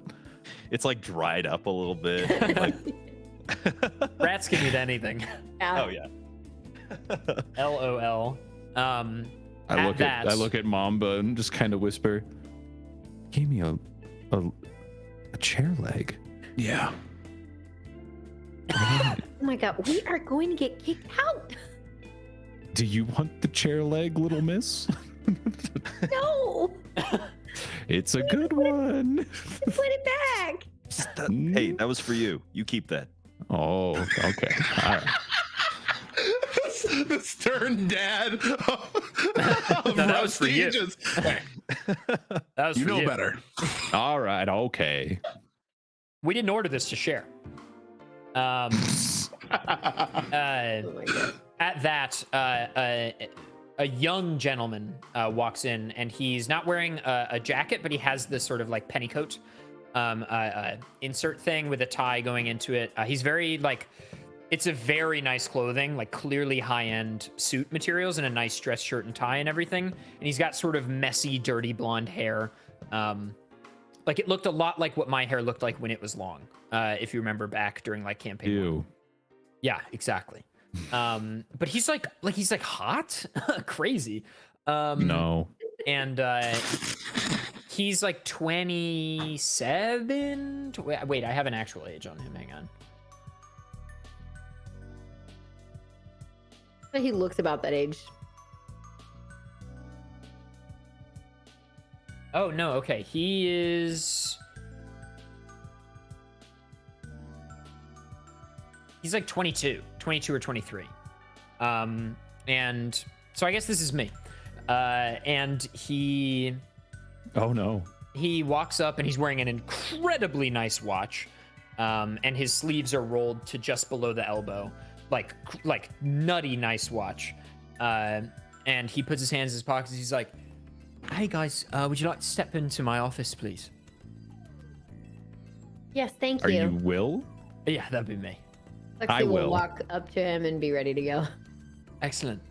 And Very polite. he ushers all of you in, but he taps Lexi on the shoulder. Okay. We'll give him a nod. No, he's like, come here for a second, actually. Oh, please." taps on. Okay. like- And the rest of you don't really notice this. You just keep walking to his office. He had pointed at the door for you to go. And he's like, "Door's open on the right." And he's like, "Hi, I spoke with Jameson. It seems like maybe the rest of the group doesn't really know about your situation." Yes, that's right. It's I think it's for the best, honestly. You might notice the a very interesting bunch. Yeah, right. I feel like maybe we've picked, like, this is the only group of people that maybe wouldn't be able to tell instantly who you are. Like, I don't know, like, I feel like almost everyone in the city probably would know who you are, like, right away, but they don't, which is very funny to me. Yeah, well, you know, that's kind of how you can distinguish, I guess. I don't know at this point. I'm just kind of used to. Okay, sure. I just wanted to make sure, like, I wasn't going to step out of turn by, like, saying your last name or something.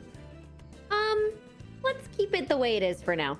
Right. Just call me Sounds Lexi. great. Excellent. Just wanted to I be sure. appreciate you asking. Thank you. Yeah, absolutely. And he walks forward, and you all walk in to the to his office. It's a nice office, big floor-to-ceiling glass windows that overlook the South Hudson Bay, and he leans up against his desk and asks you all to sit in the various like office chairs and couches or whatever that he has in his room, in his office. Okay. And he says, "Can I get any of you something to drink?" Do you have any tea? Yeah, sure. What kind would you like? Just something light and airy would be great. Sure. Would like a green tea be all right? Sure. Right. Anybody else? We've got anything really. Make that too. Great.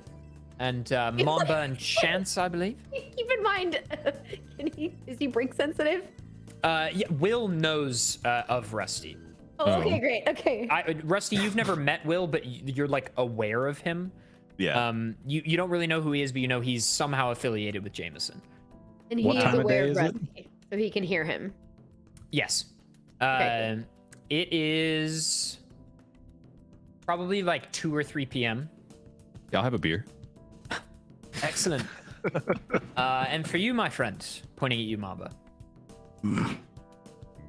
Just water is fine. Have a beer. Come on, I big knew you were guy. gonna Have a ask beer for with beer. me. You insane? Yes. No. Wait. If I say no, do you have a beer with me or is it yes? Which one makes you have a beer with me?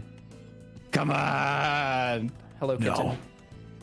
No. Oh. Will presses some buttons on a pad next to him and presses a button, and then leans back and he says, "Great. Well, I'm here to talk to you about. Well, I guess you're here to talk to me. Introductions first, probably. Hi. My name is Will. This is my business. This is W Hedge Funds. I'm a financial portfolio manager, and you know these days more just like the CEO of this little organization. But I'm also on the board of Infernatech, and I'm the president of the board and one of the key investors. And I'm sort of like the driving force with Jameson of B Division. I'm the only member of the board that knows about B Division. So, yeah. Oh, also this is probably relevant. And he rolls his sleeve up.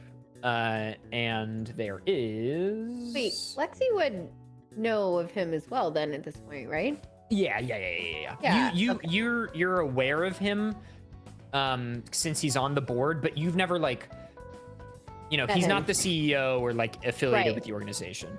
Right. And there is a 5 tattooed on his left arm, and he says, one of the 8. And he rolls the sleeve back down. He says, "How did you all come to meet?" Oh, we were all in the same building for a play. I believe we were all there except Rusty. Yeah. I was just waiting for you. Then we had an incident with a what seems to be a bad Brink person, and we're led to meet Jameson, and here we are. Yeah, you had a small encounter with Riley. Yeah, saw him as you took off on the helicopter. Yep. Yes, that's correct. So you already are aware. Yeah, no, I just, I want to be sure. This is rather intricate dealings. This is pretty intimate stuff we're about to talk about. Very dangerous. So I want to be absolutely sure of the details before I divulge what I'm going to divulge to you. Mm-hmm. I also just want to really quickly, before I tell you, what I'm about to tell you will put you in grave danger. So, I just want to be sure that you're all capable of the Brink. So I would like, if you could all turn your bracelets on for just a moment so I could just like feel it for a second. And he he looks at all of you and he concentrates on each of you one by one for 5 or 10 seconds. And he says, "Great, you can turn him off. Excellent, thank you." It's morphin time. Tyrannosaurus.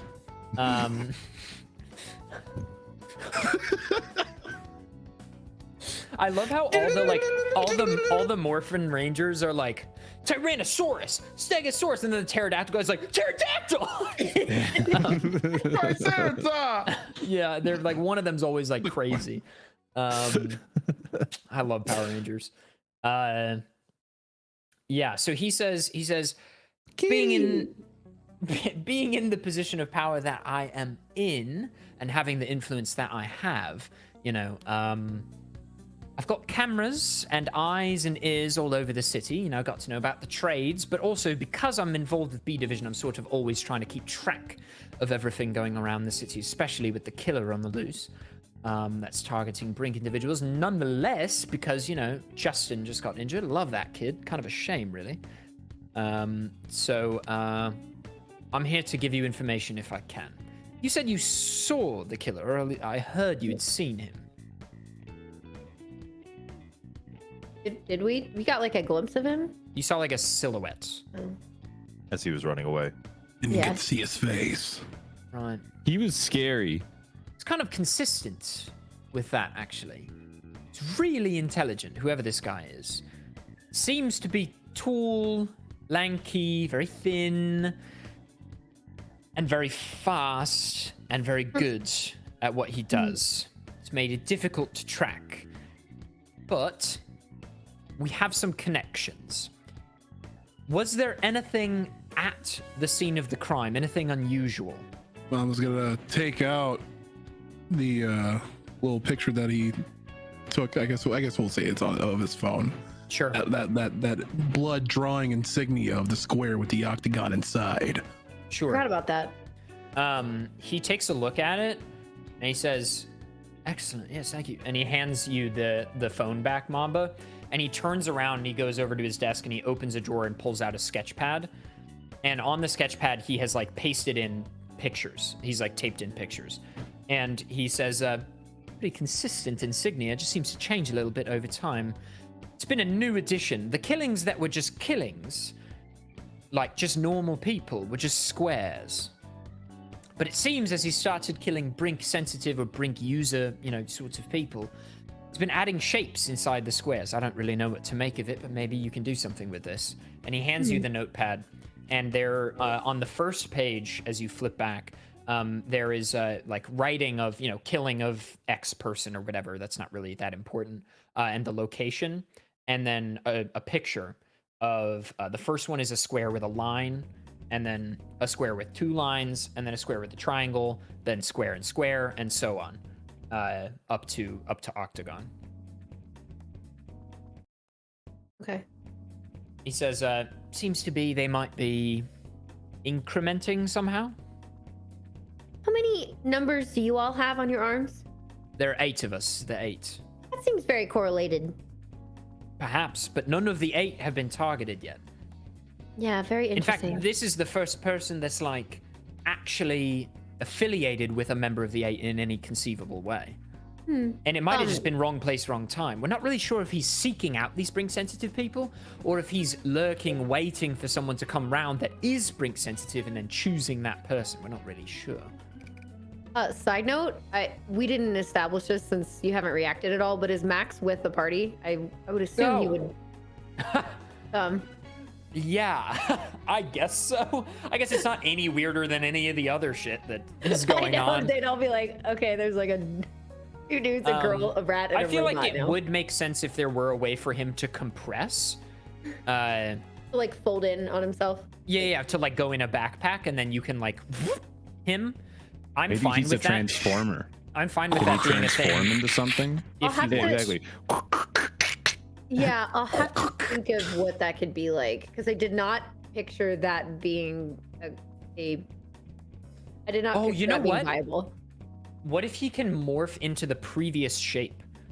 Like he can become the smaller version at Can will. turn it- Just yeah, I mean, I'm sucks fine up with the that. body into the bottom of his head.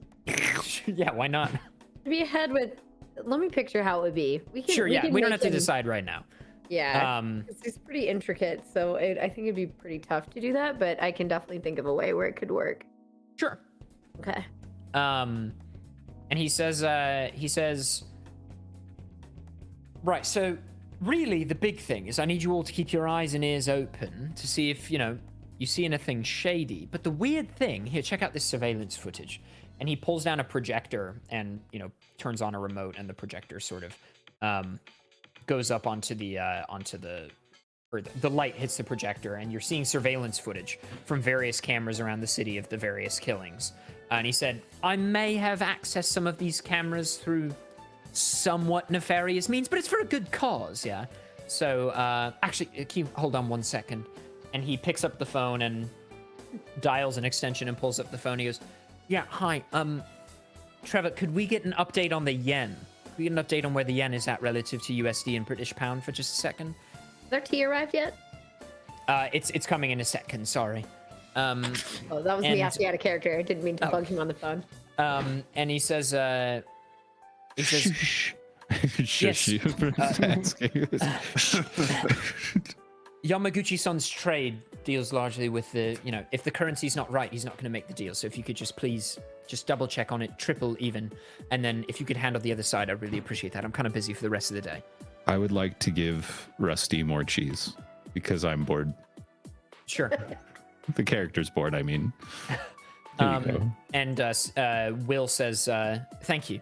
And hangs up and goes, sorry about that. I just, top of the mind, got to take care of it. It's a big trade possibly that will go through our company. So I just want to be, it'd be big. Really, the biggest we've made in a few years, actually. And he says, anyway, I digress. It's also relevant to me. Like, I want to know, but and he looks up at the projector and he says, great, look here. And so the killer, and we'll maybe, we can keep the music as is. It's fine. The killer. Give me 1 second The here. killer. The killer.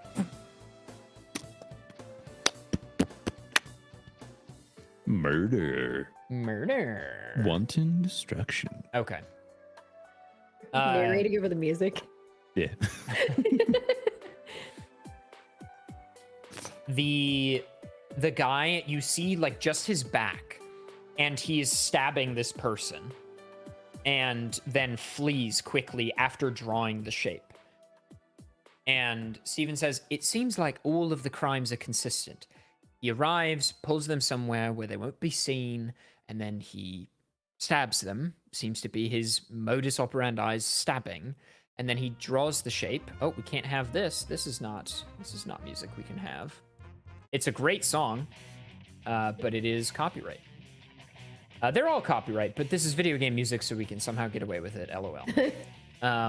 We'll go with this playlist. That was the same song, I think, somehow. There we go. He says, he draws the shape, and then he flees. He doesn't check to make sure they've died or anything, because I think he knows it's just going to happen, right? He doesn't kill them necessarily, just stabs them a few times and leaves. He's very fast, and he's never seen by any of the cameras, so he clearly knows where they all are, or at least he scouts out these locations beforehand. So he has an intimate knowledge of the city, intimate knowledge of various, underground sort of areas, and he's fast. That's what I can tell you. He's also being protected. Yes, that's the other thing. We think, because he started targeting Brink users, we think Riley's probably involved, especially given the recent resurgence where Riley made New York 2 appear for the first time in a long time. Facade's doorman hasn't been seen in quite some time, not since the big clash back in the day, so it was pretty jarring for it to come back into action, so we think the two things are linked. We can't prove that, we just think so. So this Riley character has not done this New York 2 thing in a long time, you said? Yeah, that's correct. Do you have any idea why he may have done it then? Is it about us? Look, I trained alongside Riley for a long time. I can tell you he is charismatic and powerful and hard to predict. He's sly, he's cunning. I don't know. I don't know why it's happening now. I don't know why he's chosen now. It seems like he's been amassing a force of some kind, right? Because he's got all these gunmen, all these Brink-sensitive assailants, right, in his, like, militia that he's created. So clearly he's been amassing groups of individuals. What for, I do not know. I presume he's trying to do the same thing he did back in the day, which would be bad. But since Gillian is dead, I don't know how they would achieve that. Interesting. You didn't actually fight Riley, did you? No, of course not. Yeah, We you'd were be taken dead. away before he could reach us. You'd be dead. That's for sure. Okay. Look, Oh, I'm sorry sir. to. I'm sorry to. Does be he have such a gun negative. too? I don't know, but I don't think he'd need it. Do you have any advice on how we could, you know, not die? Because it sounds like there are a lot of people who would prefer that. If you're able to use the Brink and you all have Brink powers, Brink abilities, my advice would be to stick together.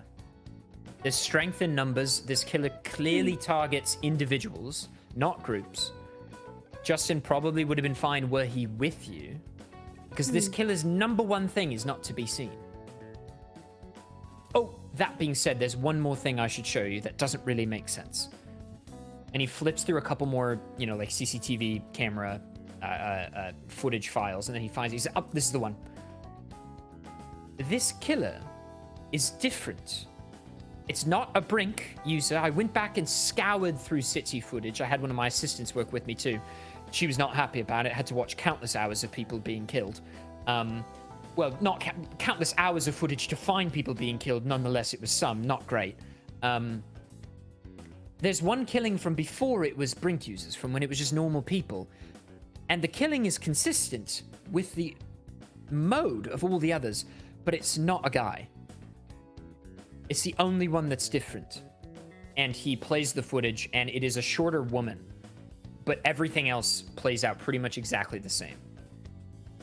The woman kills the person, draws just a square, because that's what it was for when it was before Brink people, and then just dashes.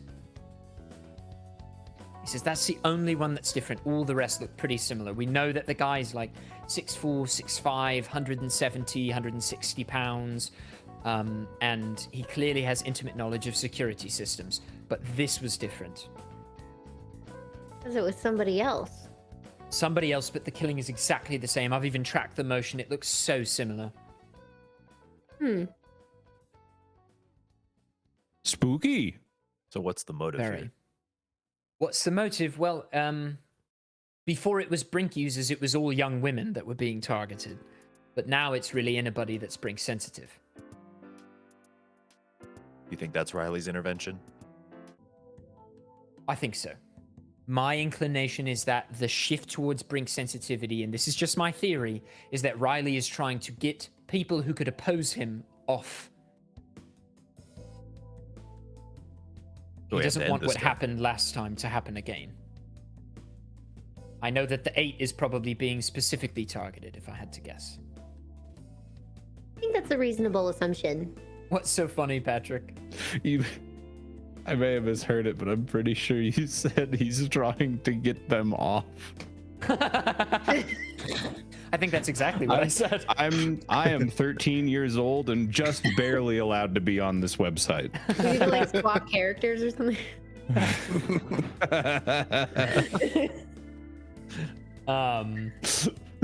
He says, sorry, what was the last question that was asked? I don't remember what he was was saying. laughing at immaturity. Yeah, was just I There doing. was a question. Yeah, he basically just says, you know, last time the only reason Gillian and Riley didn't succeed was because the 8 were actively opposing them, and we found out, right? But if we didn't know, you know, that'd be it. What makes him so much stronger than everybody else? Riley's power is that it combos so well with others. when he finds somebody compatible, somebody powerful and compatible, that is where the real danger comes from. Gillian was a perfect combo for him. Gillian is really who we had to worry about, but Steven killed him, so. So if we had just Riley alone, it wouldn't be as much of a danger. Not necessarily. I think all of you in your current state would probably still lose, but given some time, I think, yeah, you all could probably take him on if it were just him. Interesting. It's like writing down his notes. ability is not a combative one. It's a support ability, right? Because they're very, I don't know if you know this, because obviously you've not spent much time even really knowing what the Brink is. There are different sort of categories of Brink that the B division has sort of pulled them into. There's like specifically combat abilities, there's support abilities, and then there's sort of like unclassifiable in-betweens that are almost more common. But a lot of them tend towards one or the other. I'm gonna take out that bag of expired Doritos and very loudly start opening them and eating them in this person's office. The crunch is so unsatisfying. The chip is like it's that stale chip where it's like it like breaks but not in the right way. Ooh. Yeah, but it still tastes like Dorito. I still eat it. Yeah, I would too, I assume think. the tea Not is now. purposefully loudly, just Yeah, sure. I don't have any care about it. Unaware would be a good way to put it. Just I eating. assume the tea's also gotten there. Yeah, sorry. The drinks got delivered. Yeah. And I'm having Doritos with my beer. That's what it is. Yeah. Will had gotten a beer also. Will also got a beer. Oh, hell yeah. Cheers, man. I'll have, I'm sure the little, there's a little tea set and I'll kind of there's a tiny glass for Rusty. Like a tiny. I'll help pour for him and stuff and offer It's tea. It's like a thimble. Do you like any honey? Rusty, would you like any Rusty? honey in your tea? Yeah, please. I'll a little bit and kind of stir it for him and be like, here you go. Rusty, you take a sip and it is so sweet. Like the smallest addition of honey based on weight, like the volume of the glass. It's so sweet, but it's good. You like it. I'm vibrating afterwards. It's really from good. It's all the very sugar. I think it's just something to be said that Lexi gets to have a tea party with a rat and she's really excited about it. Yeah, hell yeah. So she's having a great time. She's still really trying to pay attention, but she's like, oh my god, this is so cute. Will says, before I give you sort of an assignment, I feel like Jameson probably doesn't answer many questions about the 8. So if you have any, I'd be happy to do my best. Did we learn about them previously? Each of their Not abilities? really. All you know is that there's 8 people that Steven amassed. Like he said earlier this episode, it's just 8 people that Steven amassed for the strict purpose of defending humanity. Right. And Steven trained them alongside this guy, Dominic, this ancient monk, basically. Mm-hmm. While So the what was bracelet this was being developed. big clash keep hearing about? You're disgusting. Huh? You want some? She's gonna hand can't him a hear napkin. Oh, thank you. Will says, yeah, well, we trained for about 4 years in Italy, and I was, I just turned 17 at the time. I was the youngest by a lot, and basically, Riley and Gillian evidently had been planning some kind of thing for a while. We had no idea. And then Steven found out about it and told the rest of us. And, the best way to describe it, it's like a civil war amongst our group. Gillian was the strongest of us. There was no question there. He's prodigious talent. He's absolutely the best by a long mile. He was Steven's protege, and so it was a big blow to Steven to have to evidently be the one to fight him. They had also found other defectors, people that were willing to fight alongside them, and it took the rest of us, which was there were 6 of us and Steven and Dominic. We lost. Few of them died. Hang on. Consult the lore sheet. Number Consult the lore sheet. number 2 was killed. Number 4 was killed, and Dominic was killed.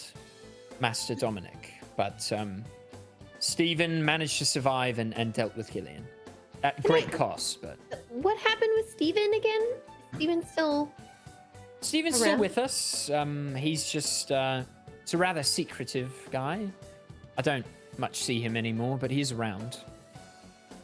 Wouldn't he be really crucial right now if it seems like Riley is trying to like rise up again? I imagine Stephen is doing something. Is there any way for us to contact him as well? I don't think I can give you his information. We've been instructed only to contact him if absolutely need be. And that's just Jameson and I. The only people who have his contact info are the remaining alive members of the 8 whom he likes. So what is Riley's ultimate goal? Oh, do they know this? Did we? Yeah, he kind of. I think Jameson kind of talked about it, but I have forgotten, so I need to ask.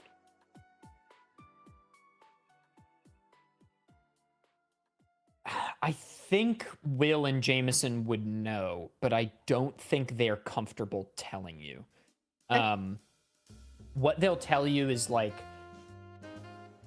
there is some kind of dark force of the Brink that Riley and Gillian were attempting to tap into. And you can tell he's like half lying. But he's just holding something from you. He's like not comfortable telling you. And they were trying to take power. And it would have cost countless lives. Worse. You always have to be responsible with power. Why don't people understand the fundamentals that go into it to benefit other people's lives? That's what I'm saying. You go, sister. Just kind of nod and be like, okay. At least we agree on something. It's a great point. Couldn't have said it better myself. Well, I have a task for you, if you're up to it. If you want to be a part of the fight. What will be the benefit for us? Besides not dying. I'll pay you. Maybe. Ooh. With what? Money. I think that's what they pay people with. Got it. My character's actually saying these things. Ooh. I'll pay you handily for information as you find it. But also, it's in your best interest because you won't be able to go back to your normal lives while this killer is on the loose. You could, but it'd be dangerous. So my recommendation would be, the sooner this is taken care of, the sooner things can go back to normal and we can start dealing with, stop dragging you guys into this and Jameson and I can deal with Riley as planned. This is more fun than my normal life. I'm good. I'm in. What is your normal life, Chance? What is your normal life? What do you do? What's your This, wake but up? without superpowers. Sure. Kinda. Yeah, basically this. Will, I'd love to speak about a potential partnership rather than financial backing for the future. Sure. Yeah. That's okay with you? You've got my line whenever you need it. All And right. he I throws just look down at Lexi. he throws each of you a business card. Thank you. And he says, last night, I have, at the B division, they've developed a bit of technology that can detect large uses of Brink in the city. We utilize satellite technology to be able to pinpoint massive Brink usage within the city, at large. And we detected something in Brooklyn last night at about midnight. And I'd be interested if you all wouldn't go check it out, maybe if it's affiliated with the killer or Riley in some way. Would we be able to have a more experienced Brink user accompany us for safety? Yeah, I can see if Ryan could accompany you. I'm sure that could be arranged. What was Oh, he's Ryan's the ranking? concrete guy. Yeah, Okay. the Person. concrete, The concrete person. Okay. was Ryan. I'd be okay with that. Yeah, let me. I'll call Brink. I'll call the B division. And he dials another number, pulls up the phone. He's like, "Yeah, could I get Jameson, please?" And While he's on the phone, can I see if I can swipe anything? yeah, sure. He has. There are like nice mugs, like with his company name on it, that are on the back table underneath the TV. I assume the tea set is also a relatively nice china. Yes, the tea set is very nice. Probably some kind of bone china. Feel like my character would be an experienced enough thief to know that the tea set would be Yes, focused on at Yes. some point. certainly. So I'm gonna try and take one of the mugs very slyly if he's can not you looking. roll stealth for me? Sure. Stealth is okay. 18. Yeah, you're able to swipe 2 teacups that are unused in the set, and like a little Mugs. a little thing that holds. You want the mugs over at the TV Yeah, he too? wanted the mugs rather than the tea set because Not he said the the tea set. Oh, I thought you said you wanted to focus on the tea set. Pardon No, me. that's going to be like, people are Oh, going to you're done notice with that your more. tea. Let me Yeah, take yeah, the yeah. tea set away. Where's Okay, the sure. tea set? You're That able sort of to thing. go up to the, sort of like, looking at the TV, and you swipe 2 mugs easily. Nice. They say world's best boss. They say W hedge fund on them. Oh. And on the phone, Will says, yeah, if we could just have Ryan, Jameson, you don't need Ryan for what you're doing. You know that. No. Okay, Hell's Agent is perfectly powerful enough. You're not going to need Ryan with you. Just let them. Did you see what happened when Justin went with them and ran off? I mean, they literally all almost died, and Justin maybe did. We're not sure yet, right? So if you could just. He had All a right. gun, man. All right. Yeah, okay. Excellent. I'll have them meet Ryan at the... Excellent. Okay, goodbye. And he hangs up and he says, oh, right, you guys met quick too, didn't you?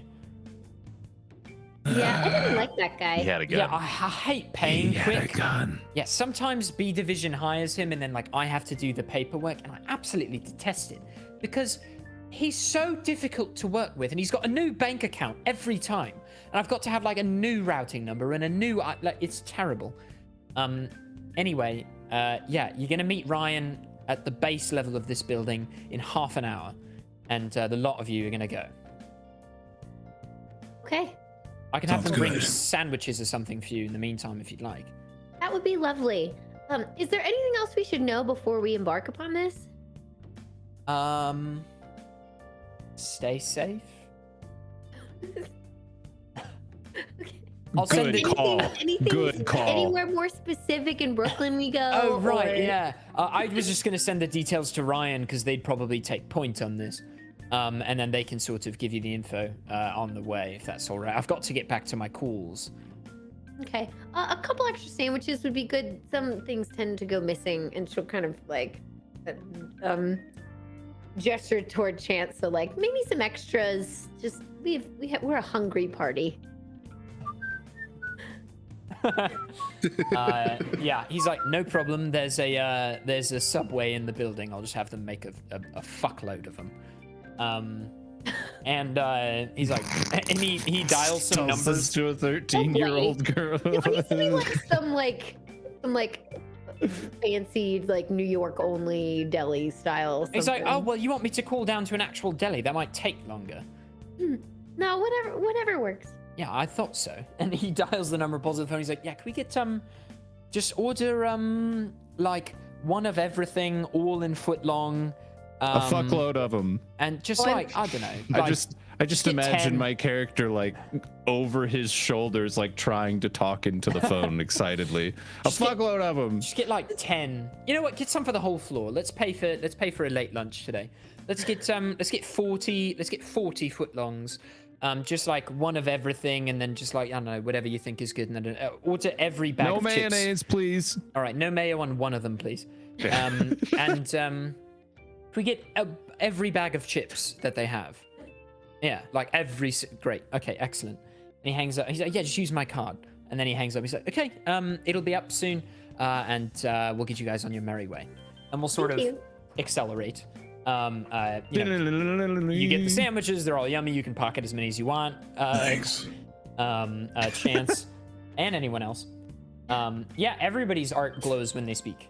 It's true. just it's a very subtle effect, but it does happen. That's cool. Oh, It's a Richard touch, very nice. And you eventually get sent down when you get notification that Ryan is there. And you get to the bottom, and Ryan's like, "Hey guys, long time no see." This was like yesterday, 2 days ago. Brian. I don't know. How you guys holding up? I heard about what happened with Justin. That sucks. Yeah, he had a gun. Yeah, but that wasn't the guy that. All right. do you have any updates on Justin?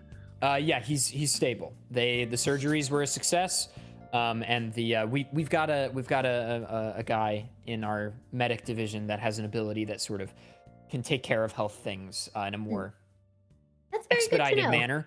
Paulie's also fine, but he just didn't want to come. No, Paulie's just down for a nice nap, and he's also recovering just fine. Did he get to visit his family yet? Yeah, sure. Why not? Trying to give you a No, I thought about story that out. too. I thought about that too, and I was like, yeah, I guess Paul. Yeah, so Paulie went and checked on his younger siblings. You know, when he disappeared, he went and checked on them, and all's well. Over in Italy. And now he's doing Brink training with Jameson, same as you guys. Mhm. And Ryan says, "Great, you ready to get a move on?" Ready as we'll ever be. We Yes. still have Excellent. Max go to full extension or whatever Great. mode he Sure. was in. He's back to normal. There is a limo for, or no. Let's do something more inconspicuous. There's like a moving van, like a white blank moving van. And Ryan throws up the thing, and there's a bunch of like cushion seats with seat belts in it in the back, and you all can get in. And there's like a mobile control center kind of. And then Ryan taps the glass in the middle, and the car starts driving. And Ryan pulls out his phone, and it's like 6 p.m. by now. You know, you've eaten whatever, we'll say it's like 6 p.m. So there's a bit of traffic. And Ryan says, "Great, so we'll be there in about an hour, maybe. We've got to cross the Brooklyn Bridge, and then we're going deep into Brooklyn. When we get there, it is an old warehouse. It seems its last owner was maybe 10 years ago. That's when it last exchanged hands, but it hasn't been in use for really anything since then. Probably just people, you know, kids going in to drink or do drugs or whatever." But there was some kind of Brink event there last night. You don't have any other details about it. This is why we're going, right? Yeah, we're going to check up and see if maybe it has something to do with the killer or Riley. Okay. My recommendation, be at the ready. Is there anything Alright. you can tell us about, like, trying to use our Brinks more for this, just in case? It'll come to you naturally. Okay. That's the best advice I can give you. I know that's not great, but it's the best advice I can give you. Yeah, it's not very tangible. Okay. Neither is really anything with the Brink. Ryan sort of just is scrolling through their phone. Oh yeah. Let's go here. Yeah, you're in the car for like an hour and a half. Traffic is gnarly heading out of Manhattan at this time of day. But you might get, you're in like the outskirts of Brooklyn on the south side. So like closer to the where it becomes essentially the Atlantic Ocean. And it's this big, it looks like maybe an old fishing warehouse. Or maybe where ships would come to port and input, big crates and stuff. You know, your classic Batman's going to eavesdrop type location. Yeah. And it looks like not dilapidated, but like clearly abandoned. And the sun is starting to set. And Ryan sort of adjusts their gloves and their bracelet and says, "Everybody's bracelet's on." Yep. And as you start walking towards the warehouse, you just see flames come out of the left side of it for just a moment and then dissipate again. Is that supposed to happen? I instinctively turn around and start walking the other way. I grab Chance by like the bottom of his pants. And I just keep walking because I don't feel it because it's a rat and he's I'm just along for the I'm ride. getting dragged. All right, I'll drag Chance back. Look. Oh, okay. All right. And Ryan says, yeah, we're gonna want to sneak in. Anybody have any experience with that? I'm okay, so everyone. I would need Except- technology to work with, but I'm sure. working on that. I reach in my pocket and hand her a Game Boy, like an original one. Doesn't even work, no batteries. Here's some tech, not as like a snarky thing, but like genuinely trying to be helpful. Like, here's some technology. Handing it to Lexi, Yeah. she'll be like, okay, I can work with that. And she'll start, she'll kind of like let them do their thing. She's gonna like whip out, she has like a little toolkit with her, and she'll like whip out some screwdrivers. Excellent. And like there's still circuitry in there. Yeah. Listen. Excellent. Yeah. Yeah, she can do something with that. This Game Boy was stolen when Chance was like 5. Exactly. Little Jimmy's Game Boy from next door. He wouldn't trade his Kadabra with me, so this is Pretty what he messed gets. up. Pretty messed So up. I stole it. Mm-hmm. Unbelievable. And looking, why doesn't everybody roll perception? Oh, I ain't seeing shit. What is it, Chance? God, That would be a 3. Oh no, 2. Ryan got a 16. Rusty, 2. 2. Lexi, 8. Mamba, 17. 17. Ooh. All right, Mamba, you can see that there is a fire escape hidden behind a fence that you think you could be able to access. Up to your L5C. And you could climb up, and there's like, you can see like little girders or like windows that are like open slightly. Like little things that have been, not windows that go like this, but like ones that, you know, shuttered out. And you think you could see in from there. All right, well, let me approach the fire escape. Is it like a little like thing that I can pull down and like have everyone else be able to reach, or is it like? No, you have to jump for it. Okay. Well, I'm gonna relay to my team that looks like there's a vantage point where we can sneak. Ryan says we should be stealthy about this. I'm sorry, real quick question. Was there a game in the Game Boy? Yeah, Chance, it's up to you. Yes. What's in it? What game was it? Tetris. Interesting. Okay. Nice. Okay. Okay. I don't think she's time right now, but she will actually use that. Okay. Yeah, it's in there. Wait, That's what Timmy liked to play. Timmy? Jimmy? I don't know I don't what know. you said. Neither do I. Welcome to my life. I don't know what I said. welcome to every time I run an episode. I have no idea what I say. Yeah. Why doesn't everybody roll stealth for me? oh, stealth? Yeah. Those who are gonna go up the fire escape. Yeah, I'll go. We're all too blind to see anything else. I roll So with disadvantage. Ryan gets an 18. And yeah, Mamba, you roll disadvantage. Oh yeah, we're good though. Okay, Mamba, what'd you get? 16. Nice. Chance? a big ol' 7. Okay, Lexi 11. and Rusty. 20. Okay. Ooh. The rat didn't make any noise. I can't believe it. Can't believe it. Who would have Honestly, you probably should just have advantage on stealth checks. What is your stealth modifier? Well, it's a dex 1. And I also made it one of my proficiencies. So Okay, plus so 6. you're +6 is about right. Yeah. So Lexi, you said you got a 7 or something, 11. I got 11. And Chance, you got 7. Mm-hmm. As you guys approach the building, you can hear like gears turning or like something shifting. Some kind of mechanism is moving. Gears. And Metal gears. Metal Gear. And Ryan jumps up to the fire escape and climbs up, and Mamba, you're able to do the same. And Rusty, you scurry up somehow. Maybe a little jump off one of the walls or something. Up one of the poles. And Chance, Lexi, it's too high for you to jump to, but Ryan extends a hand down for you, Lexi. Okay. If you would like. What do I do with Max? Not quiet he yet. does his own roll. Okay. If there's no, you would just roll a dex modifier. Dex modifier. He does have a dex modifier. He also has 11. Nice. Okay, yeah, you're both fine.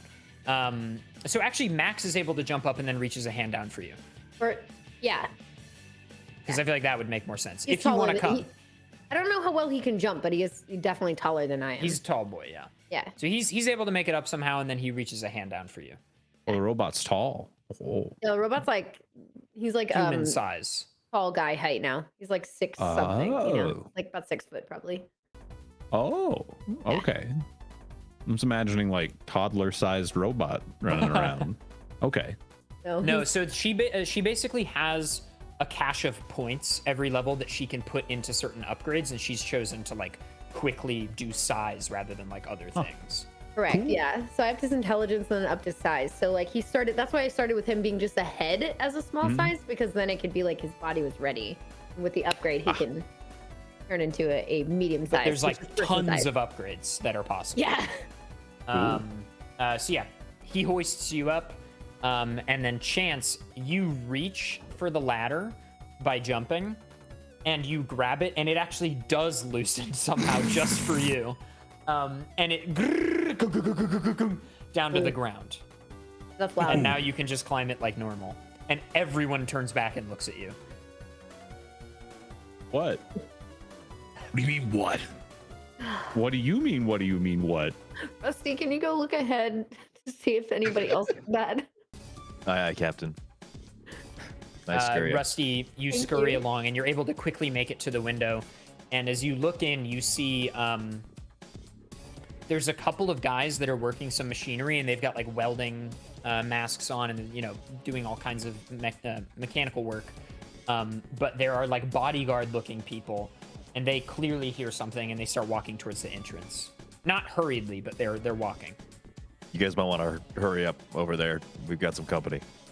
Can I take one of the mugs and chuck it somewhere as a noise distraction Yeah, where would you like to throw it?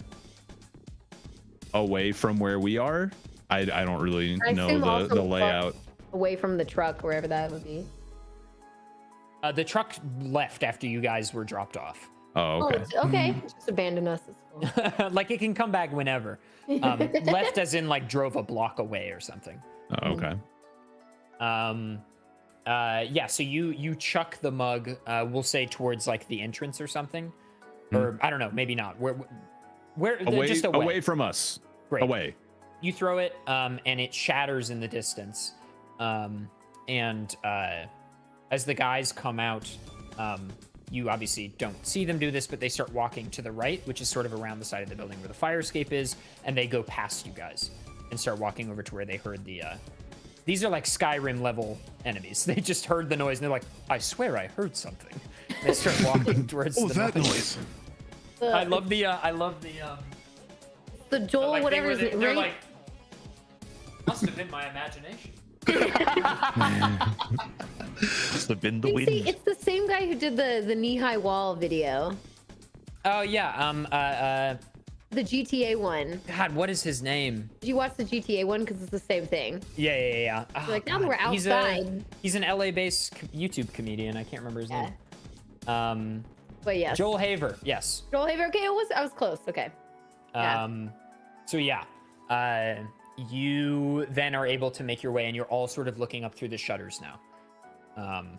And Ryan looks over you guys and is like, "Hey, just so you know, this building is not concrete, so like, I can't like do my thing." Oh, I never really explained. Okay, my Brink ability strictly lets me manipulate concrete that touches my skin.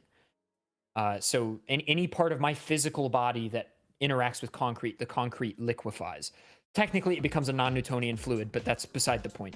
I'm able to manipulate it by touching it, right? But that's why I wear all this clothing to cover every inch of my body, because if I accidentally bump into a wall at the wrong time, like, people are going to see me fall into the wall.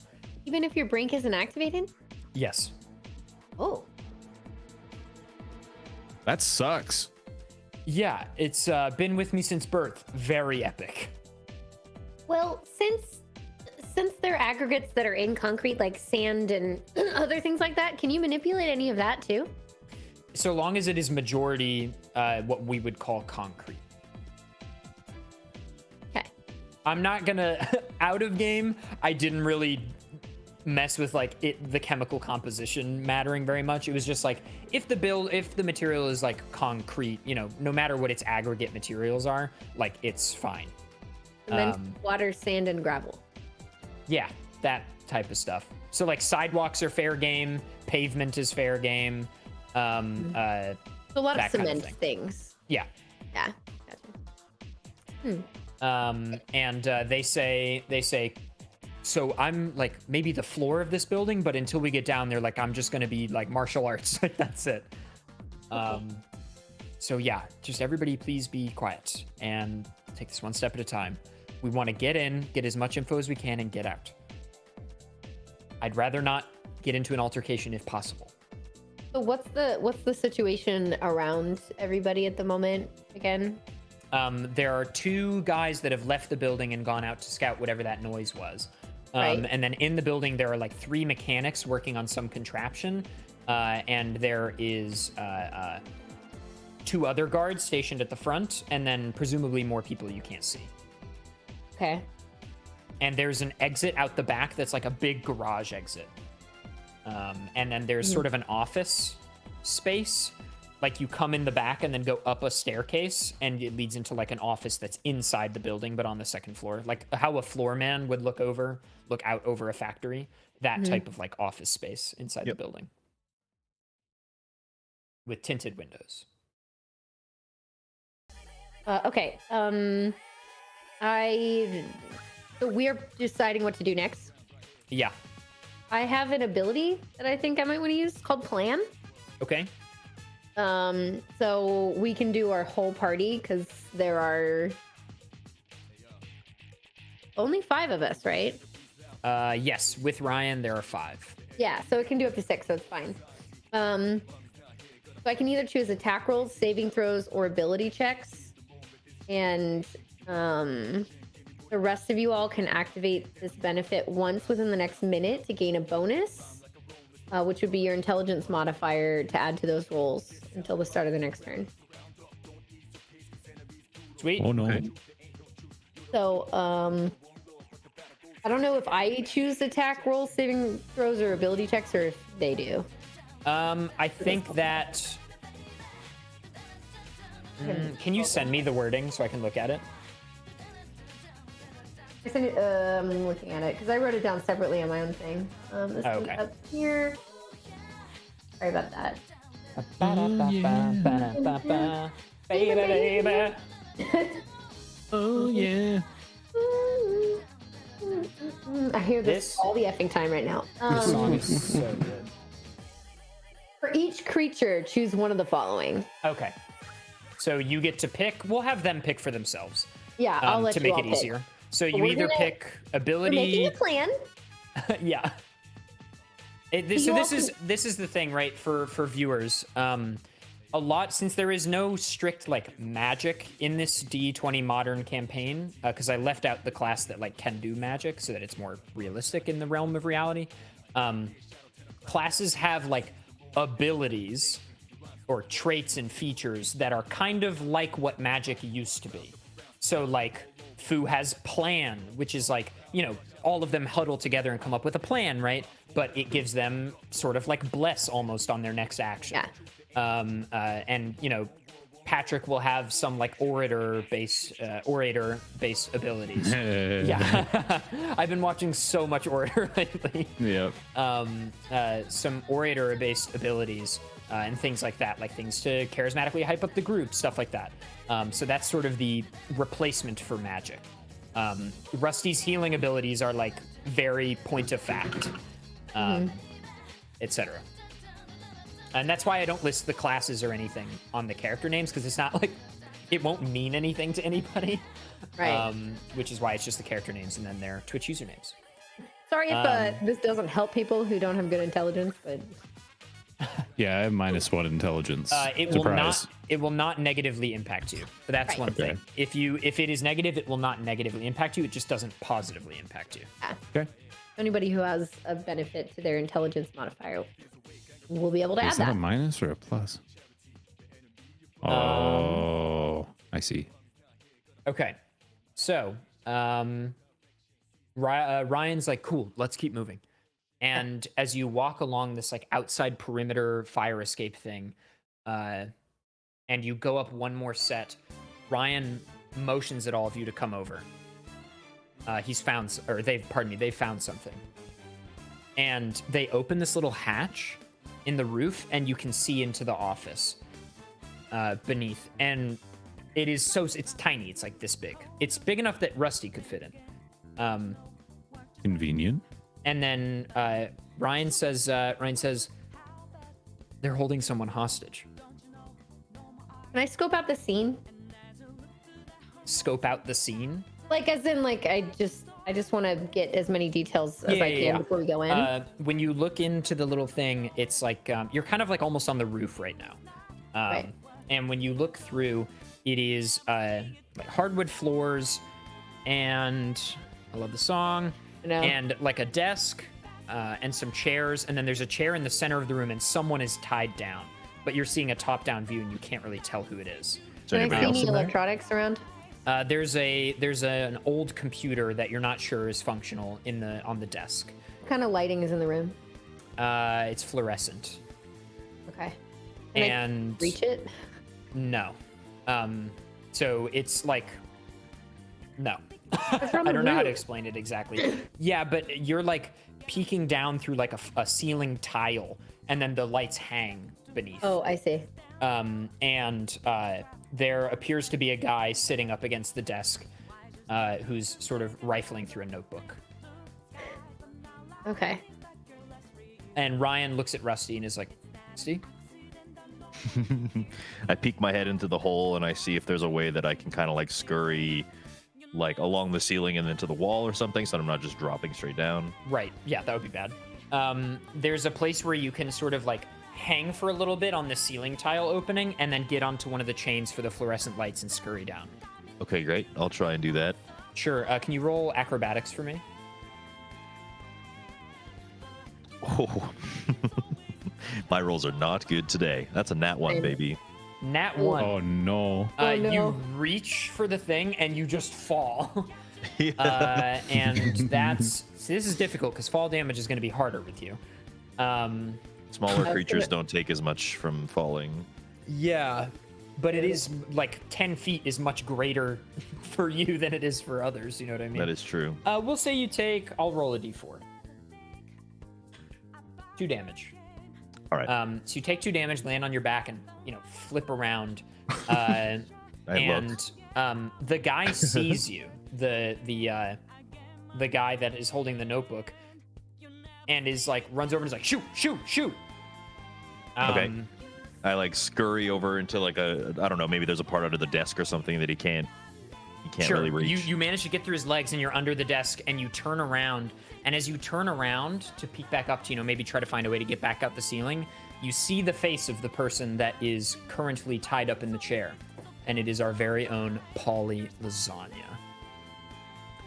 And Pauly? that is where we are going to end Campaign 3, Episode 2 of Speedrunners and Dragons. Pauly Lasagna captive by the enemy in a warehouse in Brooklyn. That's a really fun rewrite. Everybody I'm write proud down of that you have plan activated, by the way. Yes, please mark down that you have this bonus for next time.